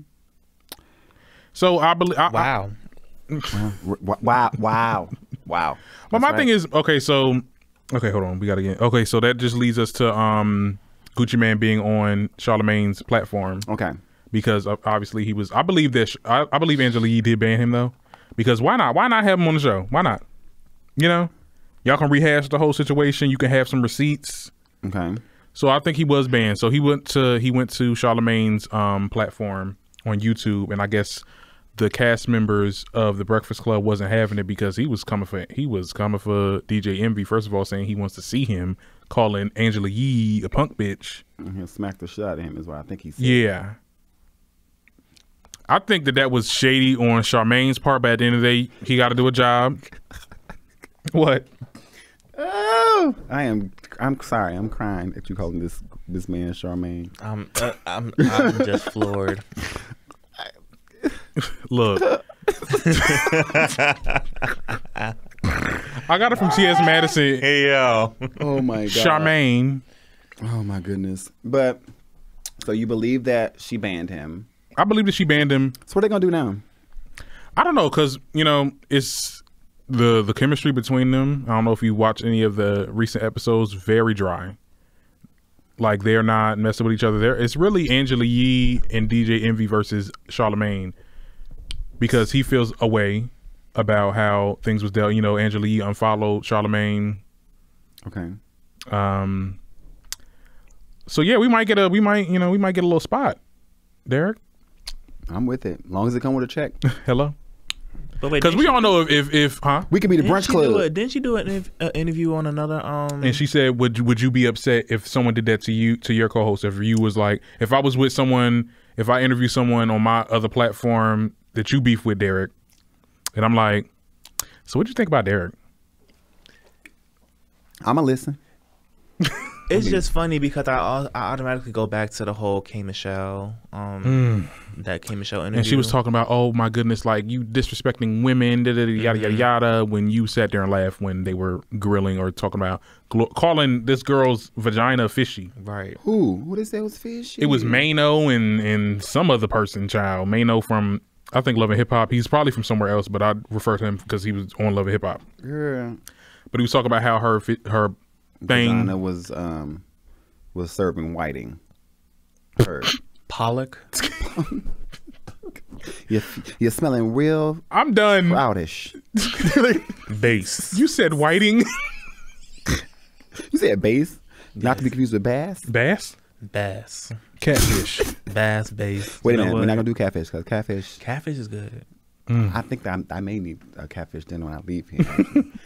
But yeah. So and you laugh, and Angela, you laugh. So at the end of the day, karma. I don't know. I just feel like some of this stuff is like unnecessary mess for people to even stay tuned because it's like the Breakfast Club's been out since I was like a freshman in high school, and they're biased as hell. And I watched another piece. Damn, it's crazy. I feel like we should have a counter on how many times we say Nicki Minaj's name on this show. But there was an interview with some guy. I think he's a rapper too, and he had made a comment that Nicki and Lauren are his choices for top female rappers, and Charlamagne was like, I don't believe that. I don't agree with that. Like on certain things, like how are you trying to argue this man's argue this man's opinion of who he likes and tell him why his opinion is wrong and the context in which he should have that opinion. And then just to come back and say, well, I mean, I can agree. You know, Nicki's the blah, blah, blah. But weren't you just saying that you love, Charlamagne is... I mean, he's a part of Cardi's team, so... Who, Charlamagne? I don't know. He's just very, like, why are you getting plaques? Why you getting platinum plaques for Bodak Yellow? For what? Did he write on it? He probably wrote it. He's an author. We know he can write. Well, he was doing a whole campaign to get it to #1, so you know he was part of the campaign. He got a stipend. I know he did. It makes sense. He liked to deny that shit. I mean, I don't like when you say Charlamagne and anti-Nicki. It doesn't surprise me no more. It's just like these motherfuckers are getting paid. Now, one thing you could say whatever you want about Wendy. That bitch was never biased. Yeah, she don't give a fuck about nobody. But Charlamagne is biased as hell. Wendy will tell you, she's like, I don't have friends that are celebrities. She said, and if I do have friends, I need them to understand that if there's some story that's in the blogs about you, I'm gonna talk about anybody it. Can get this work. Right, because that's what I get paid to do Monday through Friday. Period. Okay. Period, poo. You know. So I get it. All of them. You know, Charlamagne got friends and you know, I'm getting paid. I know he's getting paid by Carter or he's getting paid by Atlantic. Well, I can't do too much because bitch, we up here talking about these folks for free. So, right, I can't. Fuck all of them. Right. I'm just playing. I love y'all. Fuck them all. Shit. So I get my checks and my platinum. So anyway, so it was like, you know, tension going on. So people saying, oh, they might quit the Breakfast Club or they might X Charlamagne out. Look, the show is, and I ain't gonna lie, the show is Charlamagne.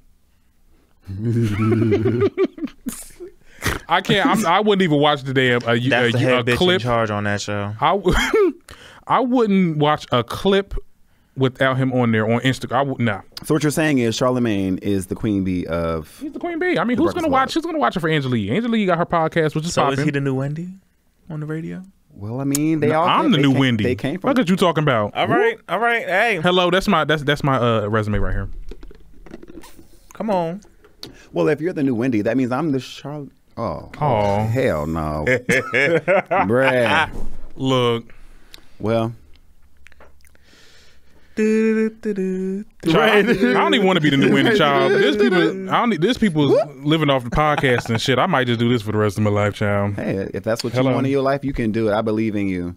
So with the whole Angela Yee and Charlamagne the God situation, they'll figure it out. They're not going to miss out on their money. They're still going to be on there talking about the same people they've been talking about for the past 4 or 5 years. It's only a matter of time, though. Right. Because I feel like I want a new wave of media correspondence. Because I feel like the people that's out there now either biased as hell or they're just not. They're not doing it. They're not giving it. Not at all. Not at all. There needs to be a new wave of people.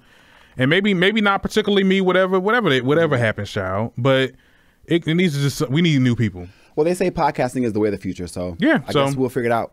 The future is tomorrow. We're the future and we're living it now. Yeah. So keep streaming.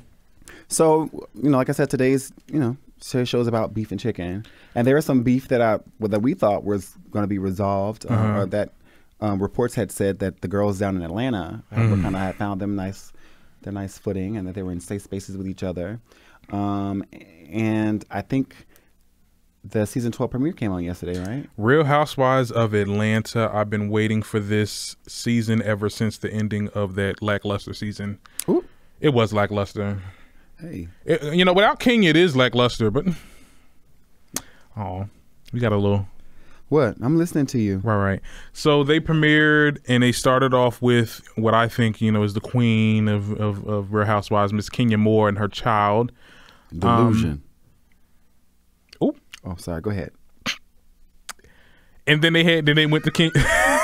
Then they went to Portia, and we found out that she is split with Dennis. Child. And they were showing Tasha K. Tasha K has been getting some play. Like, they show a snippet of her little YouTube show on the Housewives. I'm like, oh, shit. That's good. That's good. Shout out to Tasha K. She's becoming a trusted source of celebrity news, and that's good. No, I really. She may be the next Wendy, and I would accept that. Because she anybody can get this work. Period. And she's not biased. So, and she said a whole lot about Cardi, child. That shit was funny as hell. On Real Housewives of Atlanta or just in general? In general. I didn't get a chance to watch the season premiere. I was going to watch it in the car on the way up here, but I didn't get a chance to watch it. I'm going to watch it when I go home. You didn't watch it? Oh well. I was up all if you don't night mind me trying to- spoiling it. You can spoil it. That's I mean, what. Yeah, that's what happened. So basically, it started with her being, Dennis is out the house. oh, he moved out. He moved out because she found out that he was cheating. But Yeah. She seen some text messages that she did not like.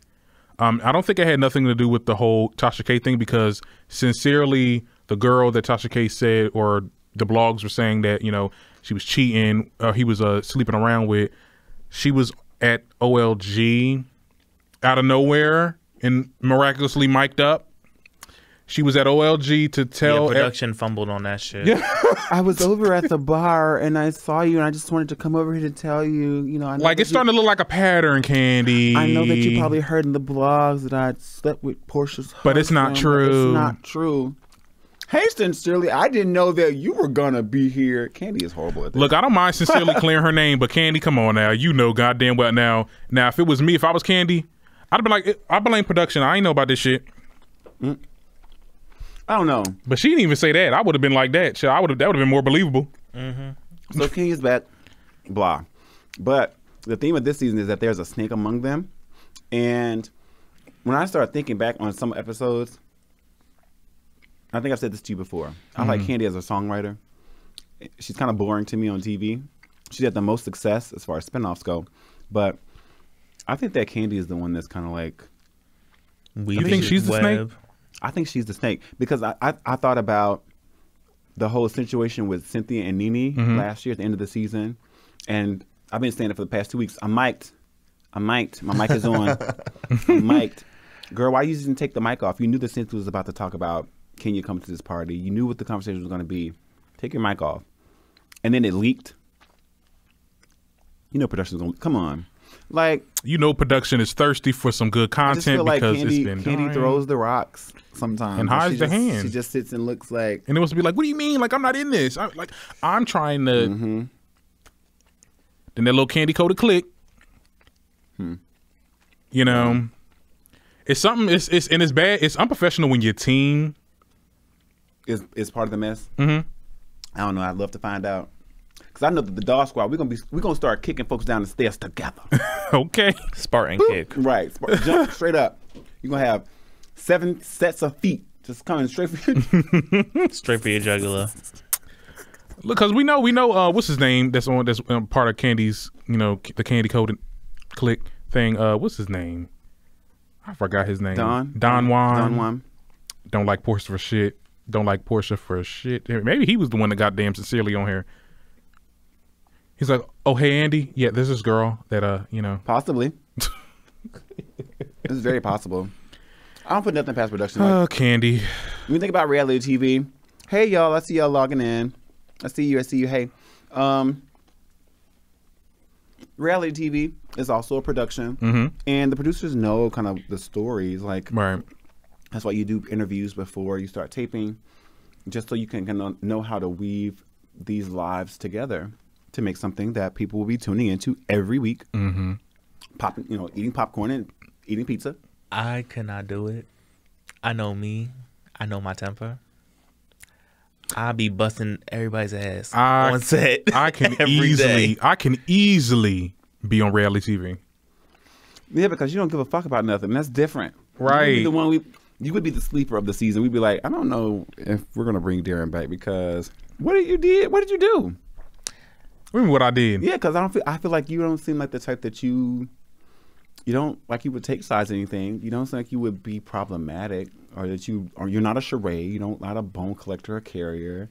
So it's like he's the friend that see everything and hear everything but don't tell nothing. Which is probably how I used to be. I'll be the unproblematic troublemaker. I would probably be I don't know what kind of.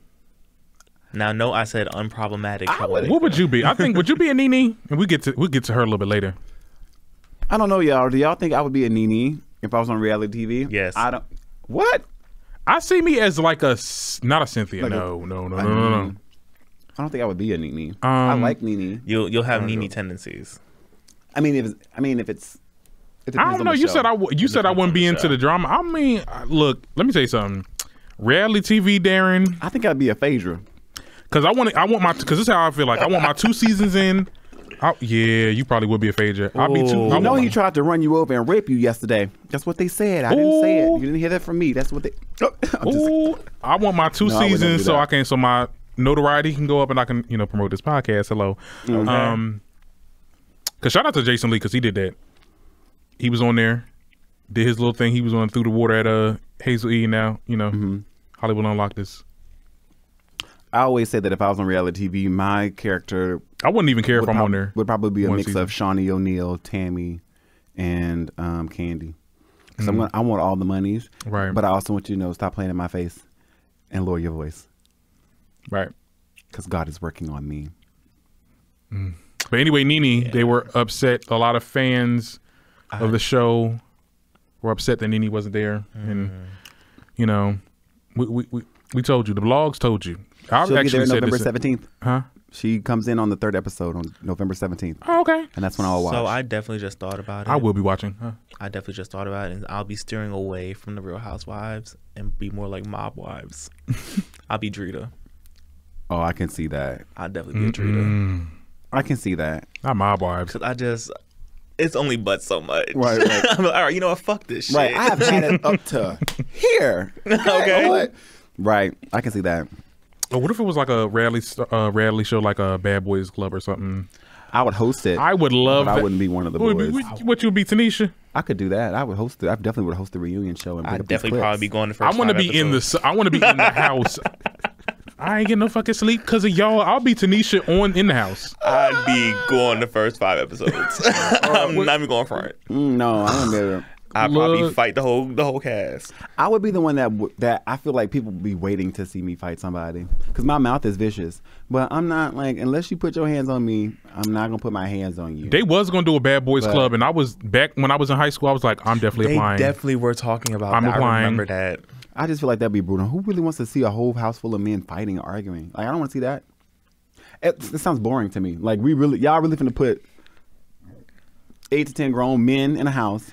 It'll be like a violent. It can't be no Right. straight. It can't be no straight people though, because it'll be boring. That'd be boring. That would definitely Bad Boys be Club would have to be a bunch of. But that's also that perpetuates would negative basically be a stereotypes. violent okay. fuck house. Okay, it does the same with women. And it would be a violent fuck house. Could not. A violent fuck house? You think so? A violent fuck house. What, the straight guys there? No, with gay guys there. Oh, it would be a messy Pornhub cabin. Yes. Ooh, Cabin fever. I can see Santana being there. What's Bobby big, sweetie? Lights. Ooh. Oh my God! So we really finna do this? We about to do this list. We can do this. We're creating the Bad Boys Club. So Santana, Jason Bobby Lee. Lights, Jason Lee. I could just see Santana like, what's big, sweetie? By my Chanel purse. Who else? Let me see.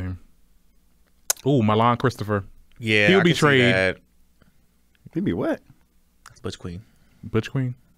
He's not trade? No. Oh, see, I don't know the lingo. Sorry, guys. It's okay. Watch our show. Watch Queer Millennial. Yes. We have we talk about gay lingo. You can find that on YouTube. That's Queer Millennial. Okay. Okay, so yeah, definitely Milan Follow us Christopher. on Twitter and Instagram at Queer Millennial. Right. Follow us on Twitter at Queered M. Yes. So yeah, who else? I'm trying to think. These are like famous people. Is Trey Melvin still relevant? Trey Melvin. He's still relevant? He would never do this show. He probably would. He probably would. He's too classy.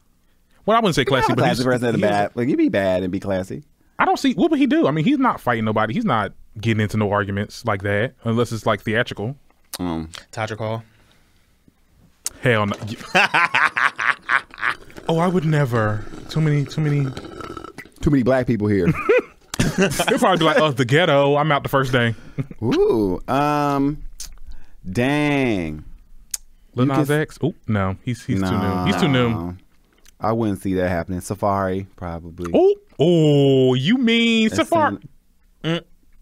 Who else? His damn toy line would be there.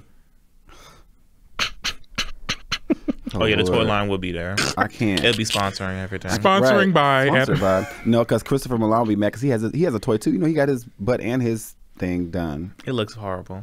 He has a whole Oh, he blocked me. What? You said what looks horrible? The fleshlight, toys, toys. He has a fleshlight. Yeah, he has a fleshlight. Well, of his mouth. I think all of it, and he has the dildo too, right? He has a dildo in the hole. So you can experience him at home. I don't know. The world's crazy. I'm good, love, and joy. This is a crazy world out here. I'm good, love, and joy, child. So yeah, that would be an interesting. Jesse Smollett, because he need a check. Jesse, I can see Jesse there, but he'll pretend like everybody beat him up, and he'll be like, "But roll the footage back." Like, well, y'all didn't see you threw it. yourself down the stairs. Sir. Like he beat me up. You threw yourself down the stairs. We saw you. You see a khaki colored nigga just flying down the stairs. He did not lie. Come on.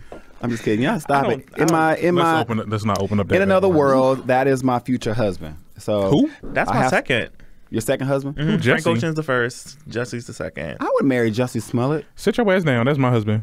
Oh, you can have him. I guess we are all fighting over Jesse. No, you can put his best friend at the bad boy's house because he definitely was about to get this work at Jesse's birthday party 3 years ago. Who? Well, who are you and where you? Man, if you don't get the Jesus Christ. Blue. Anyway, that's a whole. Oh, spill the tea. Oh my God, I can't. Oh my gosh, no. So, yeah, no. Another episode. Another my episode. God. I've had dropped exclusive. I have had some weird experiences, like just in that realm.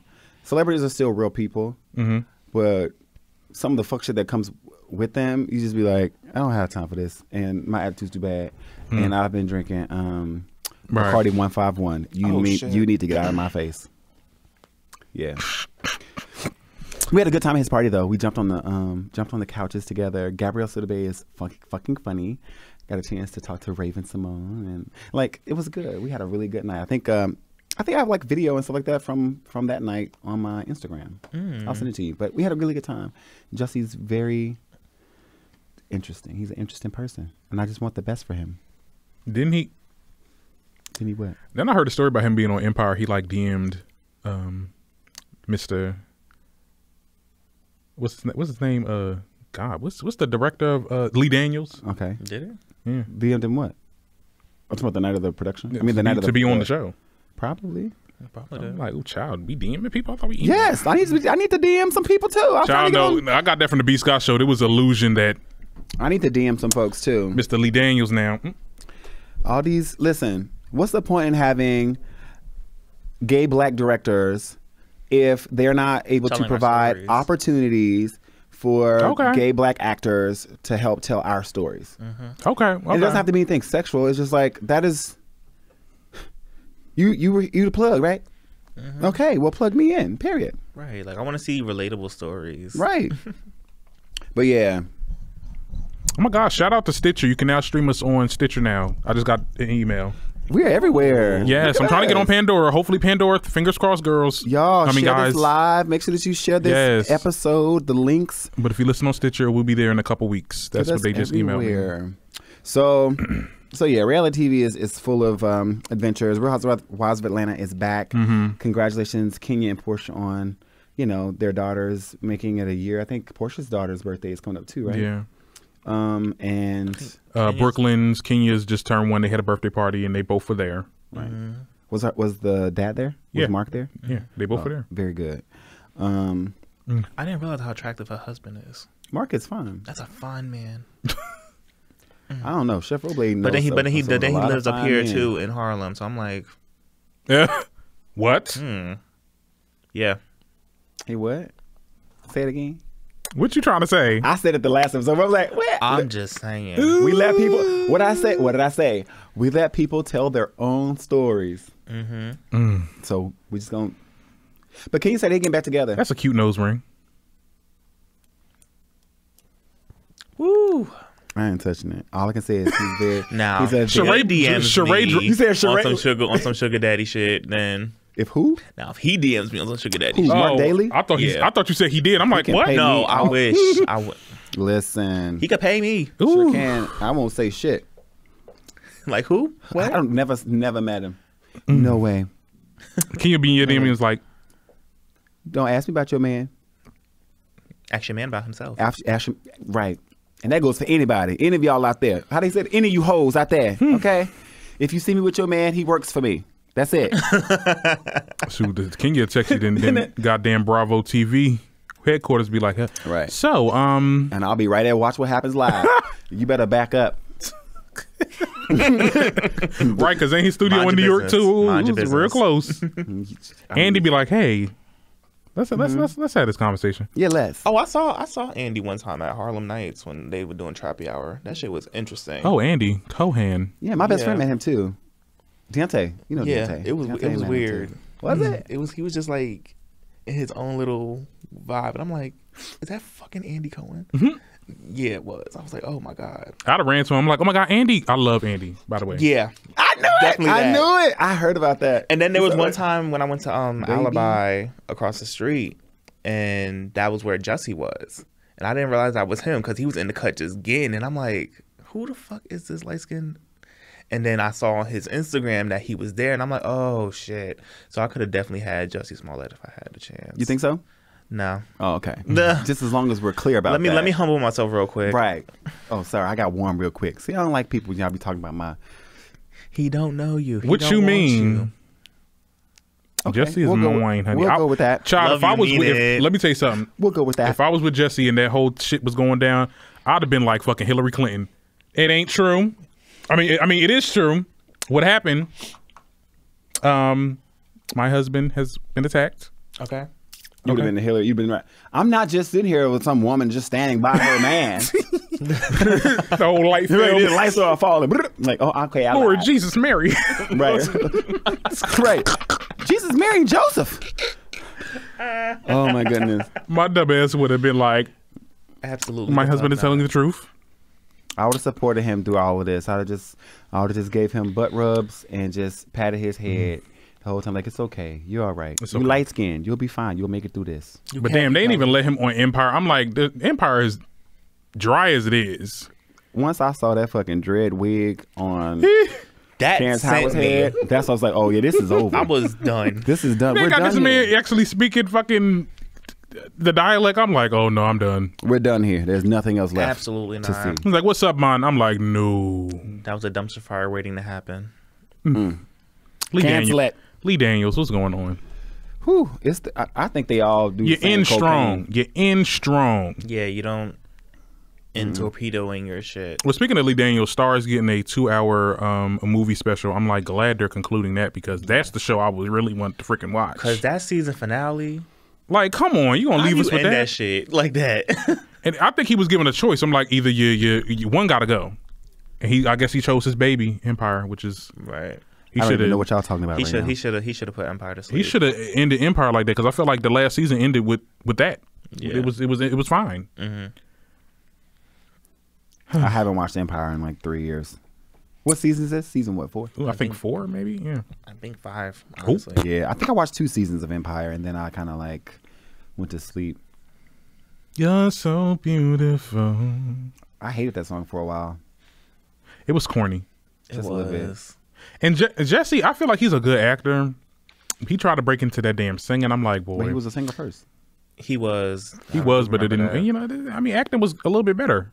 I mean, he was in films. Yeah. The Skinny. That was my movie. That was like one of my favorite movies. That's when I first realized who he was. Like, oh, okay, yeah. Then I seen him again in Empire, and I'm like, I know him. Mm-hmm.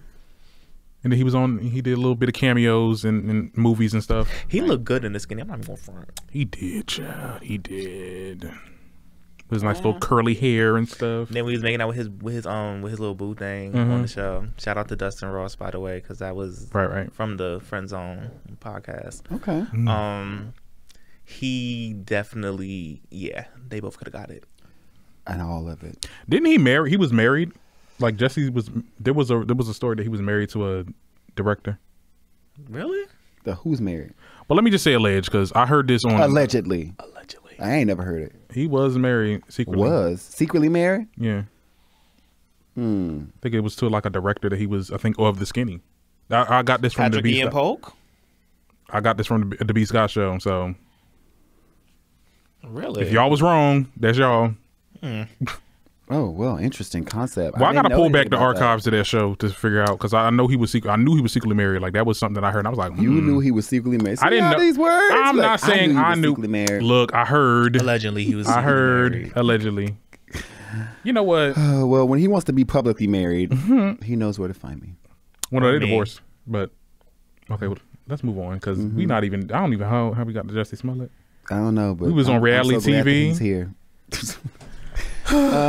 So anyway, we've moved on and we've gotten down to this whole situation. So Love and Hip Hop. Love and Hip Hop Hollywood. Fire.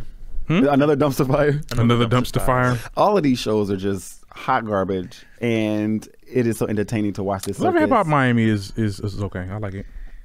I have seen all of 2 episodes of Love and Hip Hop Miami. I can get with Miami a little. Yeah, bit. Miami is. I like the characters there though. Like I actually like the people. Like Trina. I like them out of Del Negro. I mean, I like. South Pacific Harbor. Oop. I'm sorry, Kai. That shit was funny as heck. You never heard? Yeah, I heard. Yeah. Wow. I'm not. We're gonna. Yeah. And then they had. Shout out to Trina. And then they had Jesse Wu on there as well. Wait, what did you say? They had Jesse Wu on there as well. I am done. That one girl. Jesse Wu? Yeah. That's the rapping Asian, right? The Haitian girl. The rapping Haitian. Oh, I don't know who she is. She's the one that she just dropped like Jesse who? Jesse Wu. She used to be on BET Breaks. Well, she got a little show on the Station Head. That's the new radio. Oh, okay. Yeah. Shout out to JC Who.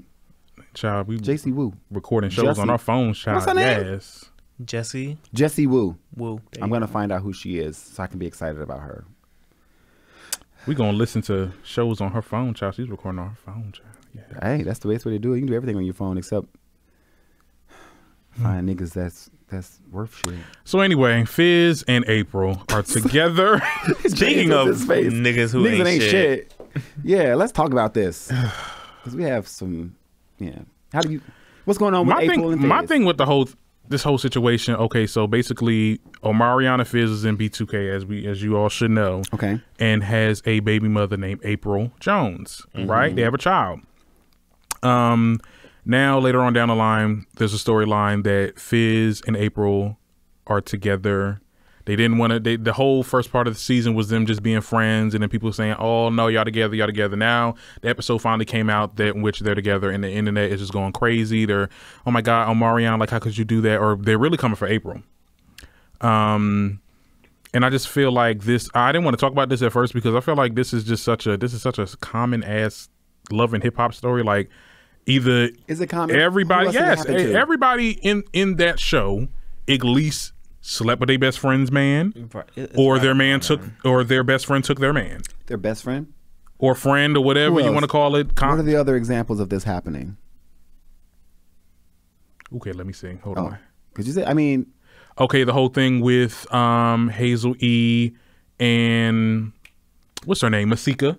They were friends. Oh, yeah. Hazel E. was dating Young Berg, or talking to Young Berg, and Masika took that. Took him. Even Tierra Marie sucked his peen. So that wasn't her. And they were friends. Oh, well. All 3 of them were friends. They started with okay. Okay, whether you thought it was her man or not, had babies together? They ain't had no babies, no. Oh, all right. But see, the thing about it is though, that a family? Okay, let's be real. First of all, April, I don't know why April is getting all this public scrutiny because no one's coming for Fizz though. Like, people are, but it's not that same energy with April. April is over here. She is in shambles about this for some reason. Yeah, I think it's because of how it was presented. The rollout wasn't just on the show. Like we had to deal with this all summer. Like the news broke this while they were on off season, and you had Instagram lives. She was out there drunk talking about fucking your best friend's, your baby daddy's best friend. So he hadn't spoken on it. He hadn't confirmed or denied anything. Omarion hadn't said anything. This was news that was broken by Moniece. And that's why she's getting flagged because like, oh wait, this is your friend. Like this is your best friend's, your baby daddy's best friend's baby mama is sleeping with your baby daddy. And it just made April look trifling. It's like you couldn't find anybody in the whole state of California that could be a good friend to you. I do want to say shout out to Omarion though, because he definitely is unbothered. Kept it quiet. He is out there living his best life. Spanish Town, Jamaica, living his best black life. Okay. But yeah, the rest of them are trash. Fuck them. He has an icebox where his heart used to be. No, I still feel like they're trash, but I just feel like everyone is so surprised. Everyone's like, "Oh my god!" Like that. It's just too close for comfort. It's But like everybody knew though. That's the thing. And everybody knew. That's another thing. Everybody already knew. It was not nothing. When new. I seen them on live, her and Moniece arguing, and I'm seeing April over here hanging out with Fizz. I been knew. I'm like, okay, they fucking. They together. What's that line that Portia said when she was sitting with them one time? Yeah, you need some lip chat. right. Y'all need some lip gloss. Y'all not tired of like y'all mouth not dry. Talking about the same thing. Like Same thing. Mine is. Like mine is. I wish them the best. You know, you get them. You lose them how you get them. So let's be very cautious. But they were both single. I think Fizz. Were right. They've been friends for so long. I don't see this lasting though, because I feel like Fizz. I don't know what Fizz wants.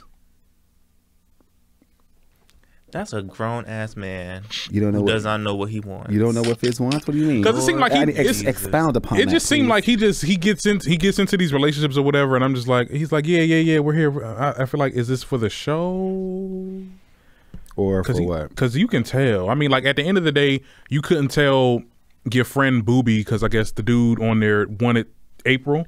Okay. And I guess because everyone is so mad at like freaking Zell and Paris and everything. The characters I watched the show, so I know names. They're all like kind of mad at April and stuff like for not being real. Or Booby is mad at Fizz for not telling him because I guess he was trying to get with April. Booby, that's the dark skin. But if that was your woman, you should have told him like. Yeah, Booby was there last season. He was Keisha Cole's ex. Keisha Cole's ex, yeah. Right. He was trying to get with April and at the time Bridget Kelly before that too. Booby is Bridget Kelly's ex too, right? I think they hooked up. I don't think they were necessarily. He was going to fight her man. Isn't Booby the one else in the fight? Tia Marie's. I mean, it's Brooke. Is it Brooke Valentine? Brooke Valentine. Yeah, Brooke. He was not going to fight Marcus. It looked like they were going to fight. And now look at Brooke Valentine. Now she has her own baby. Not worried about none of this shit. Well, she said she's taking a break because of the her pregnancy or something like that. Yeah, she might be back. I mean, they want her. She is good for TV. She's great for TV. Mm-hmm. That time she was at that girl's at the clinic talk about some. Oh my God! So I'm going to be your stepmom. I'm going to be the child's stepmom. I'm like, oh Lord, child. I dated somebody like that. I told them that my girlfriend may have been pregnant, and she dead ass was like, well, I guess we need to figure out where I'm going to get this car seat from. I was like, what? She's like, well, I mean, if the baby's going to be part of our lives. I was started looking at the window like, huh? Our? Oh, wow, you're a different type of woman. Praise the Lord. But people take ownership of what they want. So shout out to April and Lil Fizz, but that's just still kind of weird to me. So we're gonna move quickly into our doll talk segment, right? Where the question is, would you ever date your ex's friends? So no, it depends on the friendship. What is it, best friend or regular friend? Their best friend. Because I would say no to both because I feel like that's some kind of that's a girl code, guy code, whatever you want to call it. It's code. Who wrote it? Ain't nobody wrote it, but that's just girl code, guy code, whatever you want to call it. Don't date your ex's friends. Okay. It's a code. All right. What about you, James? I would say no. However, I do know, especially within our community, it happens. So it's just like you'll be dating somebody and they'll be like, oh, I dated so-and-so, this and the third. And then they'll bring up a friend's name and be like, wait, what? And be like, oh shit, do I really want to deal with this, or do I want to tell my friend like, look, this is what's going on, and I'm dating somebody that you used to talk to, or I dated an ex of yours. So that's one thing though. Like if you say like, oh yeah, I dated this person before, oh I dated him too. Like that's common in the gay community. Yeah. But we're talking about okay, so I know I'm dating, like actually being in a committed relationship. I'm dating Paul Simmons over here, right? And we break up, and then I see you on Instagram, Derek. You dating Paul Simmons? I'm like, excuse me. Oh, so you like talking about a committed relationship? But do I know Paul? I don't know shit about Paul. So everything's like I don't. So I think it does depend on the dynamic of the relationship of the three people. Yeah. So for me, I would say that for the experiences I've had, I don't even think I would want to date any of my ex's friends because I know y'all kind of like flock together, and so I may end up leaving this one, and you may be worse than the one I was dating because y'all all in that same kind of like pool. So I probably would steer clear of doing that. However, some relationships are organic, and sometimes like if it didn't work, I feel like there are 8 billion people in the world, And me being tied to one person, or after that relationship is over, our relationship is over. Mm-hmm. And if there's someone that maybe in your camp that is more compatible, who is a better friend to me, or and I have to be very careful how I say this, because I ended up dating a friend of one of my exes when I was in college. My first boyfriend, actually. My second boyfriend, I was introduced to him by my boyfriend. And but we started hanging out. 1 degree of separation. Basically. 0.5 degree of separation. Right. But we were, from what I understood, we were more compatible. Like, we liked more of the same things.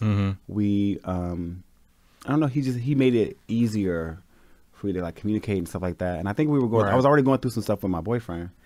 So when that was done, it was like, okay, well, what are we going to do? Like, I've been there, so it's like, oh, shit. Like, how is this going to look? Right. And so I feel like I've been April before. I was April once upon a time, but it wasn't they weren't best friends, but it was like, this is still somebody that you introduced me to that was part of your friend group, and we kind of hit it off. Right. And okay, so I got a scenario, right? I got a scenario, and so basically, I don't know how, if certain people would listen to this, if they're gonna pick up, but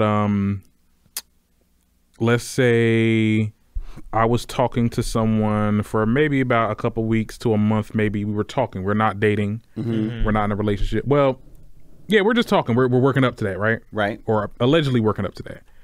Things don't work out. You get what I'm saying? And we cease in talking. We done fucked and everything already, right? So your best friend, wants to get back at that person, right? Because they did you wrong. Right. And they talk to the person that you were talking to try to break their heart for you. Yeah. Raggy? Right. Okay. Girl. Yeah, so this happened to me with a friend. Yeah. Okay. So that's why I'm so got me fucked up. Right. So did they break their heart for you? Oh, child, I don't even think that was the plan. I don't think it was the plan. I think they wanted where's the part where you like, like, I be sitting on the side like, so you gonna fuck his shit up or what? You gonna give him gonorrhea or not? Oh, you said give him gonorrhea. I need to know. That friend wanted to test drive it. They wanted to test drive. Right. Well, so that's why I'm like, no, I don't care if we're talking, if we're in a relationship, because that was just but y'all wasn't in a relationship. Because when we beefed about this, y'all were beefing over some. We wasn't beefing, but it made no, it ain't no scenario at this point. I done added myself. Yes, this is some real tea. Right. This really happened. Well, shit. Well, okay. We because I wanted to know how y'all feel about it before I said, okay, yeah, this really happened to me. No, I feel like that was some fuck shit, right? So in my 20s, there would have had to be a one-on-one conversation about it. There possibly could have been a little furniture moving, but you said furniture moving. A little furniture moving. But as I've become a little more mature, I think that look, it didn't work for me. Whatever this was, whether I had sex with this person or relationship, it didn't work for me. So if you're my friend and you feel like this would work better for you and it didn't work for me, by all means. I'm still screaming at this nigga saying furniture moving. Yeah, it'd be a furniture moving. But go ahead, enjoy, because I don't want this back. Right. And if the boy ended up ghosting him anyway, because I already got what it is. Because right, you got what you get, what you deserve. Now we're not going to be friends, but you can have them. I hated how he did you. Because I don't want to. You wasn't even. I barely told you. I told you what I wanted to tell you. Right. So y'all had conversations. That's what it sounded like. Yeah, I'm not gonna sit. Child, that was some fake ass shit, and I ain't still over it. And to this day, child, is always in the back of my mind because we do see each other from time to time. Ooh, yes, hands. Right. Well, just let me know. If we ever out and we see them, please let me know. I'd love to give them an interview. Oh yeah, I'll interview them on my platform, and then we can talk about. Hell no. I'm gonna be like Angelique. Right. Excuse me. We have to give them their side of the story. That's journalism. I want the other side. Girl, what's the dude? Child. Like, no, it was trash. That's what you get. That's what you get. But no, so I read an article, right? And there were actually 6 questions that was posed for those persons who would even consider dating friends of their ex. And let me see. I think I wrote them down. Okay. Oh, shoot. I'm sitting here like the article is not up on my screen. Sorry, y'all. It's been a long day. One of the questions is, do you like the person? Right. So when dealing with, oh no, here it is. It says, is your ex okay with it? Sorry, that's the first question. So is your ex okay with it? I wouldn't even, so these are the 6 questions that they want you to ask, like before even thinking about having sex or being in a relationship with one of your ex's friends. The first thing is your ex okay with it? Immediately, I have a problem with this question because I don't care what my ex is okay with. I don't care. If you're dating their friends. I think they're looking at it from the fact that if you might have gotten to a good place with your ex where, like, now you're friends. And it's just like... that's good context, but... I can be friends with all my exes, but it's just like... I don't care about what I do with my sexual side. That's right. my business. Because if you've moved on, then let me move on how I want to move on.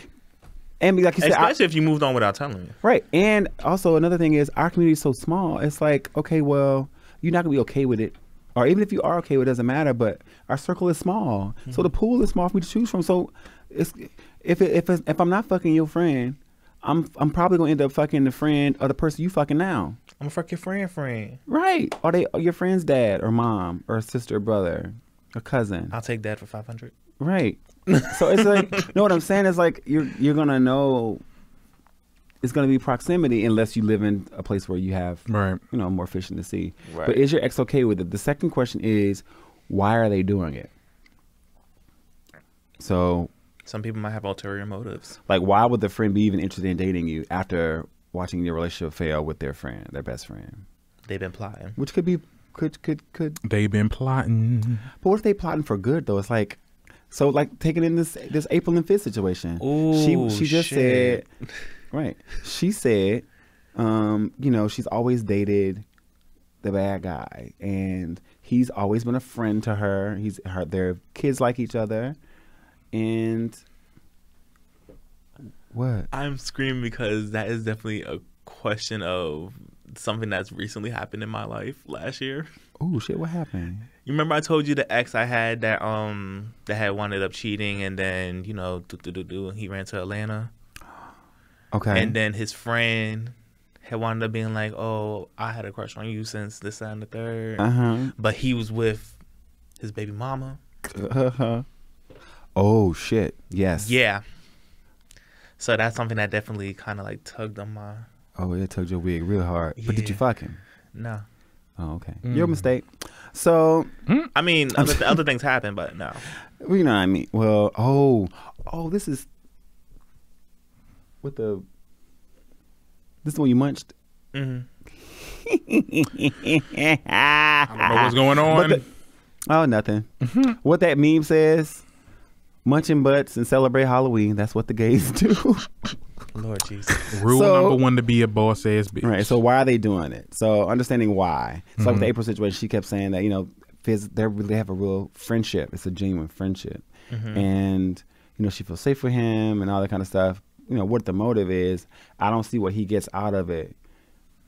It's still kind of weird. Like, this man has been like my brother almost my whole life. Right. And this is his baby mama, but we have chemistry and, I mean, honestly, to look at it from the devil's advocate perspective, you can't decide who you're attracted to. It's all how you manage to be real with it from the start. Like, we all knew that y'all was, y'all probably fucked previously. Like, but see, that's the part that bothers me, because it's like, okay, y'all together now, but did something happen in the past? Like, was there ever a moment where you all when did you know that you all had that kind of chemistry or that energy? Right. Because as the friend or as the ex, I'm going to be looking like, so I don't trust, now I can't trust either one of you.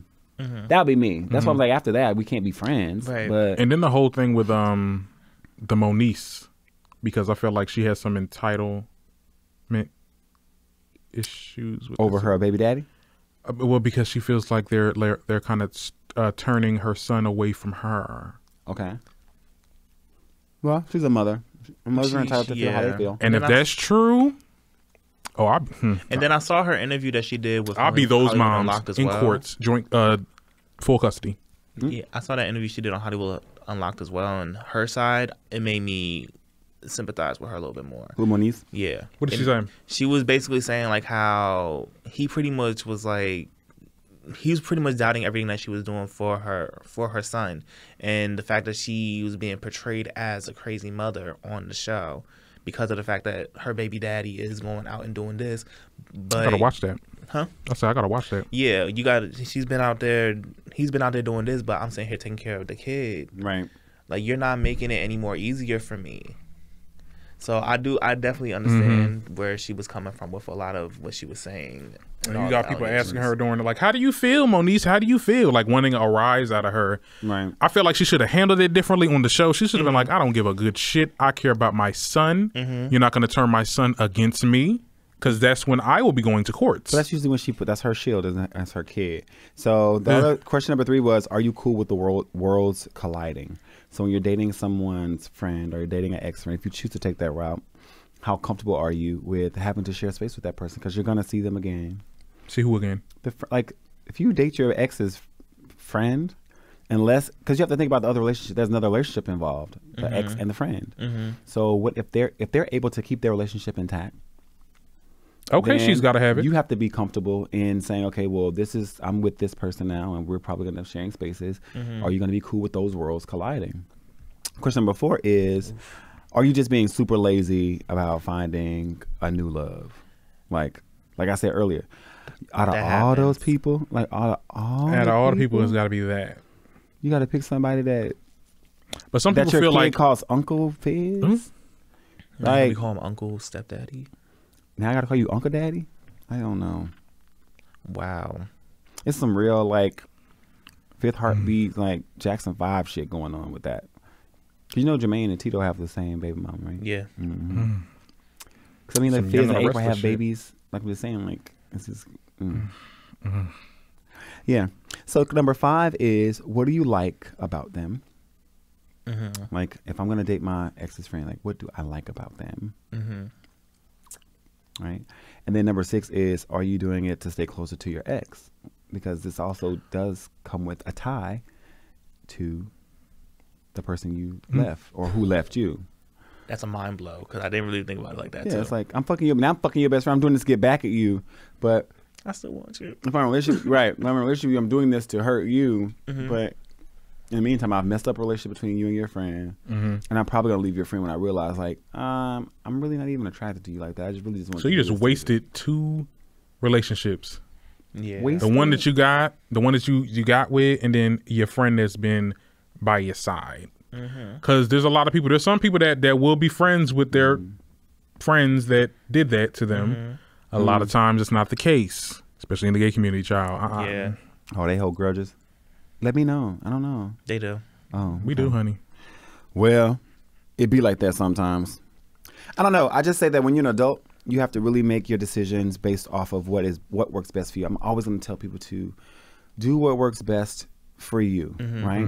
And if that means what's best for you at the moment is, you know, this ex didn't work for you, but you found in one of their friends, associates, co-workers, or whatever is close to them, you found something that you were missing, and it's something that you feel is genuine and worth investigating and exploring and entertaining, do it.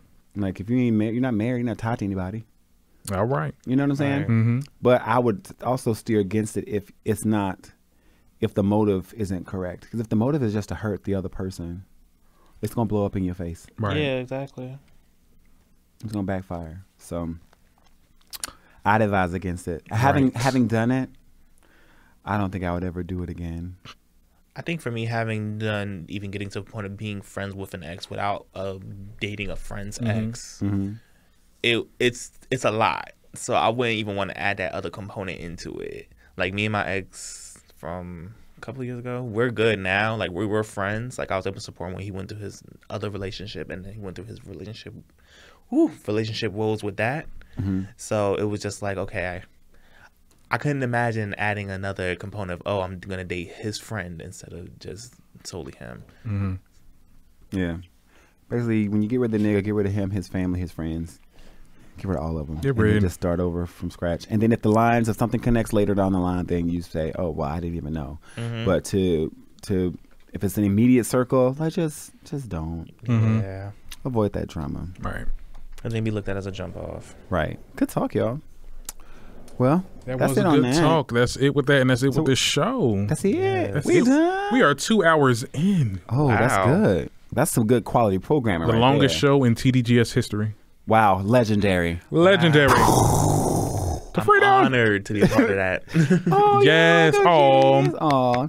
Well, Come back anytime again. before you get Definitely. off, James, let them know where they can find you. Well, you could definitely find me on Twitter and Instagram. Instagram is Vices Virtues. Twitter is Vices_Virtues. Awesome. You can also follow Queered Millennial at Queered M. You can also catch us on YouTube at the Queered Millennial channel. Yep. Or Julian Rodriguez channel. Yes. So just Google Queered Millennial and you'll see Yep. us. You can find me on Instagram, Facebook, and Twitter at the Derek Doll. You can always find me at TDGS Official on Twitter and Instagram. And that's it for the show. Hope you've enjoyed. Until next time, I'm your host, Darren Green. Bye. Bye. Bye.